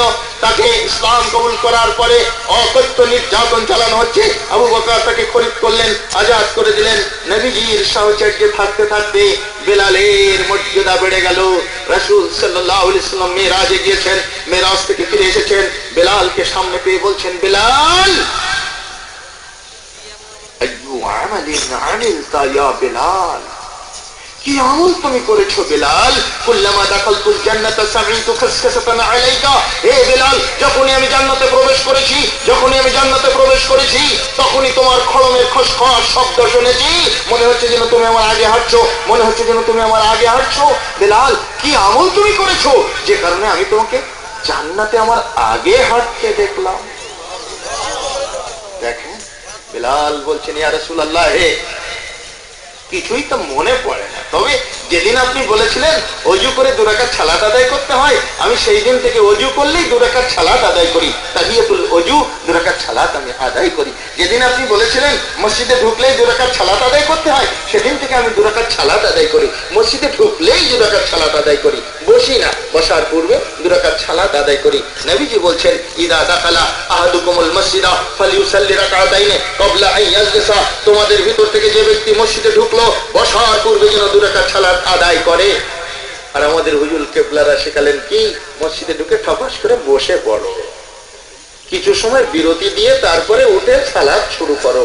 ভুল, এটা হাদিস বিরোধী সিদ্ধান্ত। এভাবে আপনি হাদিসের সাথে সিদ্ধান্তটা মিলিয়ে নিন। হাদিস বলছে ইউসাল্লি রাকাতাইনি ক্বাবলা ইয়াজলিসা, বসার পূর্বে 2 রাকাত সালাত পড়তে হবে। এরপরেও কোন রথী, মহারথী, ইমাম, মুয়াজ্জিন ও মসজিদের সভাপতি, সেক্রেটারিরা লাল বাতি জ্বালিয়ে দিয়েছে মসজিদের দেওয়ালে, আর নোটিফিকেশন করেছে, নোটিশ দিয়েছে, লাল বাতি জ্বলাকালীন সময়ে সুন্নতের নিয়াত করবেন না, লাল বাতি জ্বলাকালীন সময়ে নামাজ পড়া নিষেধ। নবীজি বললেন ইজাদা খালা, যখনই প্রবেশ করবে তখনই নামাজ। আর উনি বললেন না, তুমি এখন প্রবেশ করেছো লাল বাতি জ্বলার পরে, এখন আর তোমার নামাজ নেই। হয়তো আপনি জিজ্ঞেস করলে বলবে আমরা তো ভালোর জন্যই লাল বাতি জ্বালিয়েছি, আরে একটু পরেই জামাত শুরু হবে, আর 8 মিনিট আছে, 30 সেকেন্ড আছে, 10 সেকেন্ড আছে, 5 সেকেন্ড আছে, এখন তো সালাতটা শেষ করতে পারবে না, তাই তো উপকারই করেছি, ভালোই তো করেছি লাল বাতি জ্বালিয়ে। জি না, এখানেও ইসলাম সমাধান দিয়েছে। নবী মুহাম্মদ সাল্লাল্লাহু আলাইহি ওয়াসাল্লাম বলছেন, ইযা উকিমাতিস সালাতু লা সালাতা ইল্লা বিসালাতিল মাকতুবা, যখন ফরজ সালাতের ইকামত হয়ে গেল, ফরজ সালাত ছাড়া আর কোনো সালাত নেই, ফরজ সালাতই করতে হবে। যে পর্যন্ত এসেছেন ছেড়ে দেন, এসে শামিল হয়ে যান ফরজ সালাতে। সমাধান আল্লাহর নবীর কাছে আছে। লাল বাতি জ্বালিয়ে দিয়েছেন, কিয়ামতের ময়দানে জবাব দিতে পারলে দিয়েন, আমাদের কোনো দায়িত্ব নেই। আপনার কাছে দ্বীনের সঠিক ইনফরমেশনটা পৌঁছে দেওয়ার দায়িত্ব ছিল, পৌঁছে দিয়ে গেলাম। লাল বাতিওয়ালারা সাবধান, জবাব দিতে না পারলে কবরের ভিতরে লাল বাতি জ্বালিয়ে দেওয়া হবে। সাবধান হয়ে যান, সাবধান হতে হবে আমাদের দ্বীনের ব্যাপারে, মসজিদ বানানোর ব্যাপারে। আমি একথা বলে থাকি বারবার, মসজিদে টাইলস বসান পরে আগে ইমানে টাইলস বসান। ইমানে টাইলস নেই, ইমান ঘুনে ধরা পোকার মতো, সেখানে ঘুন পোকা ধরেছে, ঘুন ধরে পড়তেছে। ইমান লবণাক্ত আবহাওয়ার মতো, বিল্ডিং এর প্লাস্টার যেমন খসিয়ে দেয় ওরকম খসিয়ে দিচ্ছে। ইমানের কোনো জৌলুস নেই, ইমানের কোনো তারাক্কি নেই। আপনি মসজিদ ইমারত প্রাসাদ পাম করে তৈরি করলেন, কম্পিটিশন করে তৈরি করছে আজকে। তাই তারা কি বসাইছে, আমরা কি বসাচ্ছি, তারা এসি করেছে, আমরা এসি করবো, এতে কোনো ফায়দা নেই। ফায়দা হচ্ছে আল্লাহ বিরুতা, ফায়দা হচ্ছে তাকওয়া, ফায়দা হচ্ছে সালাতকে যদি কন্টিনিউ করতে পারেন, হেফাজত করতে পারেন। ছেলেটা বিস্ফারিত চোখে আমার দিকে চেয়ে যখন প্রশ্ন করলো, ওই ম্যানেজার ছুটে এসেছে, হোটেল এশিয়ার ম্যানেজার এসে বলছে, হাজী সাহেব মাফ করবেন, আপনাদের সামনে চা এনে ভাবে ধরা তো দূরের কথা, যদি কেটলির নল দিয়ে চা ঢালতে দেখে সৌদি আরবের পুলিশ, আমার হোটেল ব্যবসা বন্ধ করে বাংলাদেশের মাটিতে তাড়িয়ে দেওয়া হবে। সৌদি আরবে হোটেলের ব্যবসা করে খাওয়া যাবে না। সেদিন আমি আমার মাথায় হাত মেরে চিন্তা করলাম, আল্লাহ, তোমার কিতাব ও তাফসীর পড়ে সালাত কায়েমের যে অর্থ শিখেছিলাম, আজকে সৌদি আরবের মাটিতে বাস্তব অর্থ শিখলাম। আজান হয়েছে তো সব কাজ বন্ধ, একমাত্র কাজ হচ্ছে সালাত। আজান হয়েছে তো সব কাজ বন্ধ, একমাত্র কাজ হচ্ছে সালাত। এর নাম হচ্ছে সালাত কায়েমের আরেকটি অর্থ। দেখেন তারা সালাত কিভাবে কায়েম করেছে। সম্মানিত সুধী মণ্ডলী, নবীজি তাই লোকটাকে বলছেন, দেখো ওই যে বলছিল দুল্লানি আলা আমালিন ইযা আমিলতুহু দাখালতুল জান্নাহ, হে নবী এমন কিছু আমল আমাকে শিখিয়ে দিন যে আমল করলে আমি জান্নাতে চলে যেতে পারবো। নবীজি বললেন, তা'বুদুল্লাহ ওয়া লা তুশরিকু বিহি শাইআ, তুমি আল্লাহর ইবাদত করো, আল্লাহর সাথে কাউকে শরীক করবে না। 2 নম্বর, ওয়া তুকিমুস সালাতাল মাকতুবা, তুমি ফরজ সালাত আদায় করবেই। ফরজ সালাতের কোনো কাজা হয় না, কোনো কাফারা হয় না। আমাদের দেশের কিছু কিছু মৌলবী সাহেবকে দেখা যায়, যখন কারোর বাপ মা মরে যায়, যে বলে জানা যায় দাঁড়িয়ে বলে, কয় ওয়াক্ত নামাজ কাজা হয়েছে রে, কয়দিন নামাজ পড়তে পারিনি, বলে তা তো 1 মাসেরও বেশি, দে তাহলে কাফারা দে। এইভাবে বলে 1,26,032 টাকা চার আনা তোর বাপের কাফারা হয়েছে, দে। বলে অত টাকা তো নাই হুজুর এখন নগদে। বলে পরে দিস, নগদ কি আসে নিয়ে আয়। বলে নগদ 1020 কাছে নেয়, বান্ডিল বান্ডিল পকেটে নিয়ে আল্লাহু আকবার বলে জানাজা শুরু করে। এর নাম নাকি কাফারা। শুনুন, সালাতের কোনো কাফারা হয় না, সালাতের কোনো জরিমানা হয় না, সালাত আদায় করতেই হবে। সালাত শুধুমাত্র যদি পাগল হয়ে যায় তখন মাফ হয়ে যায়। ঘুমন্ত ব্যক্তি যতক্ষণ জাগ্রত না হয় ততক্ষণ সালাত মাফ থাকে। রুফিয়াল কালামু আনিন নাইম, ঘুমন্ত ব্যক্তির উপর থেকে কলম তুলে নেওয়া হয়। বাই চান্স যদি ঘুম থেকে জাগতে না পারেন, বেলা উঠে গেছে, যখনই উঠবেন তখনই সালাত। সালাতের কোনো কাফারা নেই, মনে রাখবেন। মানুষ যদি সংজ্ঞাহীন হয়ে যায়, যতক্ষণ সংজ্ঞাহীন থাকে ততক্ষণ তার উপরে সালাত নেই। সংজ্ঞা ফিরে পেয়েছে, জ্ঞান ফিরে পেয়েছে, অতএব তার উপরে সালাত। সালাতের কোনো কাফারা হয় না, কাজা হয় না। সালাত বসে পড়তে পারে না, দাঁড়িয়ে পড়তে পারে না। সালাত শুয়ে পড়ে পড়তে হবে, শুয়ে রুকু সিজদা করতে পারে না। ইশারাতে পড়তে হবে, তাও পারে না, তবু মনে মনে পড়বে। ইশারা ইঙ্গিত না করলেও মনে মনে দোয়াগুলো আবৃত্তি করবে। যদি তাও না পারে, ওযু করতে পারে না, তায়াম্মুম করিয়ে দিতে হবে। তায়াম্মুম করতে পারে না, বিনা ওযুতে সালাত পড়াতে হবে। এভাবে সালাত পড়াতেই হবে, সালাত পড়তেই হবে। সালাতের কোনো বিকল্প হয় না, সালাতের কোনো কাফারা হয় না। যারা আজকে কাফারা আদায় করে জানাজার নামাজ পড়েন, মৌলভী সাহেবরা ভুল পথে পা বাড়িয়েছেন। এভাবে করা উচিত নয়। কোরআন হাদিস এভাবে অনুমোদন করে না। সম্মানিত হাজিরিন, রাত্রি দীর্ঘায়িত হচ্ছে, বক্তব্যের কলেবর বৃদ্ধি পেয়ে যাচ্ছে। বলছিলাম, লোকটা বললেন, আল্লাহ নবী বললেন লোকটিকে, তুমি সুন্নত নফল পড়তে পারো চাই না পারো, ফরজ সালাত অবশ্যই আদায় করবে। 3 নম্বর বললেন, যদি তুমি ধনী হয়ে থাকো তাহলে জাকাত দেবে, জাকাত প্রদান করবে, ফরজ জাকাত। নফল সাদকা করো চাই না করো, নফল সাদকা করো চাই না করো, তুমি জাকাত ফরজ যেটা হয়েছে, ফরজ জাকাত অবশ্যই আদায় করবে। 4 নম্বর বললেন, রমাদান, তুমি রমজানের রোজা রাখবে, তুমি রমজানের সিয়াম পালন করবে। তুমি যদি নফল সিয়াম আদায় করতে না পারো তাহলে অন্তত পক্ষে রমজানের ফরজ সিয়াম গুলো তুমি আদায় করবে, এটা আদায় করতেই হবে। এই 4টা কথা যখন আল্লাহ নবী বললেন, লোকটা তখন বলছে, আল্লাযী নাফসি বিয়াদিহি লা আযীদু আলা হাদা ওয়া লা আনকুসু মিনহু, যে আল্লাহর হাতে আমার জীবন, সে আল্লাহর নামে কসম দিয়ে বলতেছি, যে আল্লাহর হাতে আমার জীবন, ওই আল্লাহর নামে কসম দিয়ে বলতেছি, লা আযীদু আলা হাদা ওয়া লা আনকুসু মিনহু, আল্লাহর নবী যা বলেছেন তাই করব, আল্লাহর নবী যা বলেছেন তাই করব, বাড়িয়েও করব না, কমিয়েও করব না। দেখেছেন, বাড়িয়ে কোনো জিনিস করা ভালো নয়। বাড়িয়ে করলেই বেদাত হয়ে যায়, বাড়িয়ে করলে, অতিরিক্ত করলেই বেদাত হয়।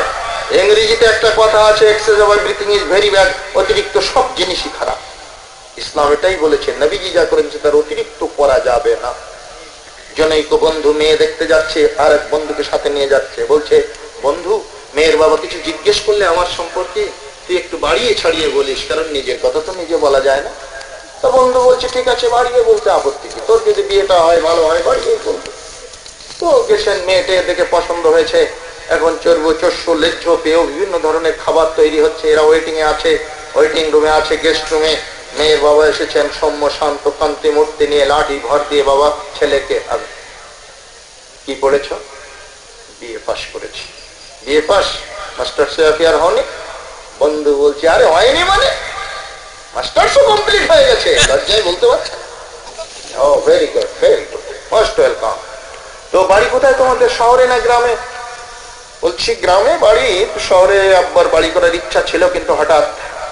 বন্ধু বলছে, আরে বলতে কি, শহরেও বাড়ি কমপ্লিট করা হয়ে গেছে। তাই নাকি? Very good, very good. তো তোমাদের বাড়ি একতলা না দোতলা? বলছে, মানে একতলা, দোতলার কাজ কেবল হাত দিয়েছিলেন আব্বা, কিন্তু হঠাৎ। আরে বলেন কি, দোতলার কাজ চলছে? বন্ধু বলছে, হঠাৎ ছেলেটার একটু কাশি লাগলো, এই যেমন আমার বক্তব্যের মাঝে একটু কাশি হলো, ছেলেটা কাশলো। লোকটা বলছে, মেয়ের বাবা বলছে, কিরে বাবা, তোমার কাশির দোষ আছে নাকি? তখন ছেলেটি বলছে, হ্যাঁ, একটু অ্যালার্জেটিক টেন্ডেন্সি আছে, একটু ঠান্ডা গরমে আমার একটু কাশিটা বাড়ে। তখন ওই ছেলে বন্ধু বলছে, আরে শুধু কি কাশি, ওর সাথে রক্তও পড়ে।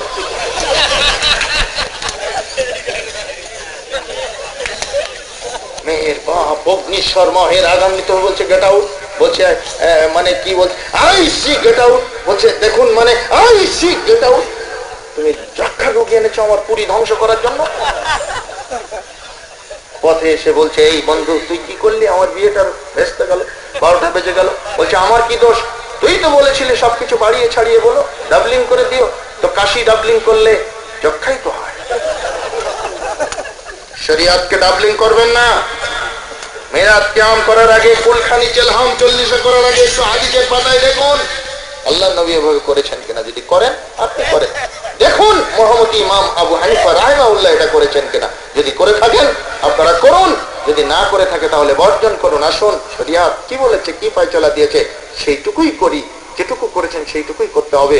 লোকটা বলছে, আল্লাহে আল্লাযী নাফসি বিয়াদিহি লা আযীদু আলা হাদা ওয়া লা আনকুসু মিনহু, যে আল্লাহর হাতে আমার জীবন, তার নামে কসম দিয়ে বলছি, বাড়াবো না কমাবো না, নবীজি যা বলেছেন ওগুলাই আমি করব। আল্লাহ আল্লাহ। লোকটা যখন চলে যাচ্ছে, পিছন থেকে নবীজি বলছেন, মান সাররাহু আইয়ানজুরা ইলা রাজুলিন মিন আহলিল জান্নাতি ফালইয়ানজুর ইলা হাদা, হে উপস্থিত ব্যক্তিরা শোনো, যদি কেউ তোমরা জান্নাতি মানুষকে দেখতে চাও, নয়ন জোড়াতে চাও জান্নাতি মানুষকে দেখে, চক্ষু শীতল করতে চাও জান্নাতি মানুষকে দেখে, ওই লোকটাকে দেখে নাও। আমল করেনি এখনো, নবীজি যা বলেছেন তাই আমল করার দৃঢ় প্রত্যয় ব্যক্ত করেছে, দেখেন তাকে জান্নাত ডিক্লেয়ার দিয়েছেন আল্লাহর নবী। সুতরাং আসুন আমাদের প্রত্যেকটি তাহজিদ তামুদ্দুনিক জীবনে, আমাদের আমলি জিন্দেগিতে রাসূলুল্লাহ সাল্লাল্লাহু আলাইহি সাল্লাম যা করেছেন, যা বলেছেন, যা সম্মতি দিয়েছেন, আমরা সেটাই গ্রহণ করি। যা তিনি বলেননি, করেননি, সেগুলো বর্জন করি। তাহলে আমরা সুন্নাহর উপরে কায়েম থাকতে পারবো।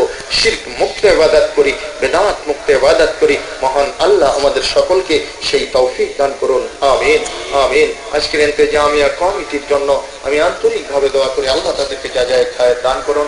যারা দান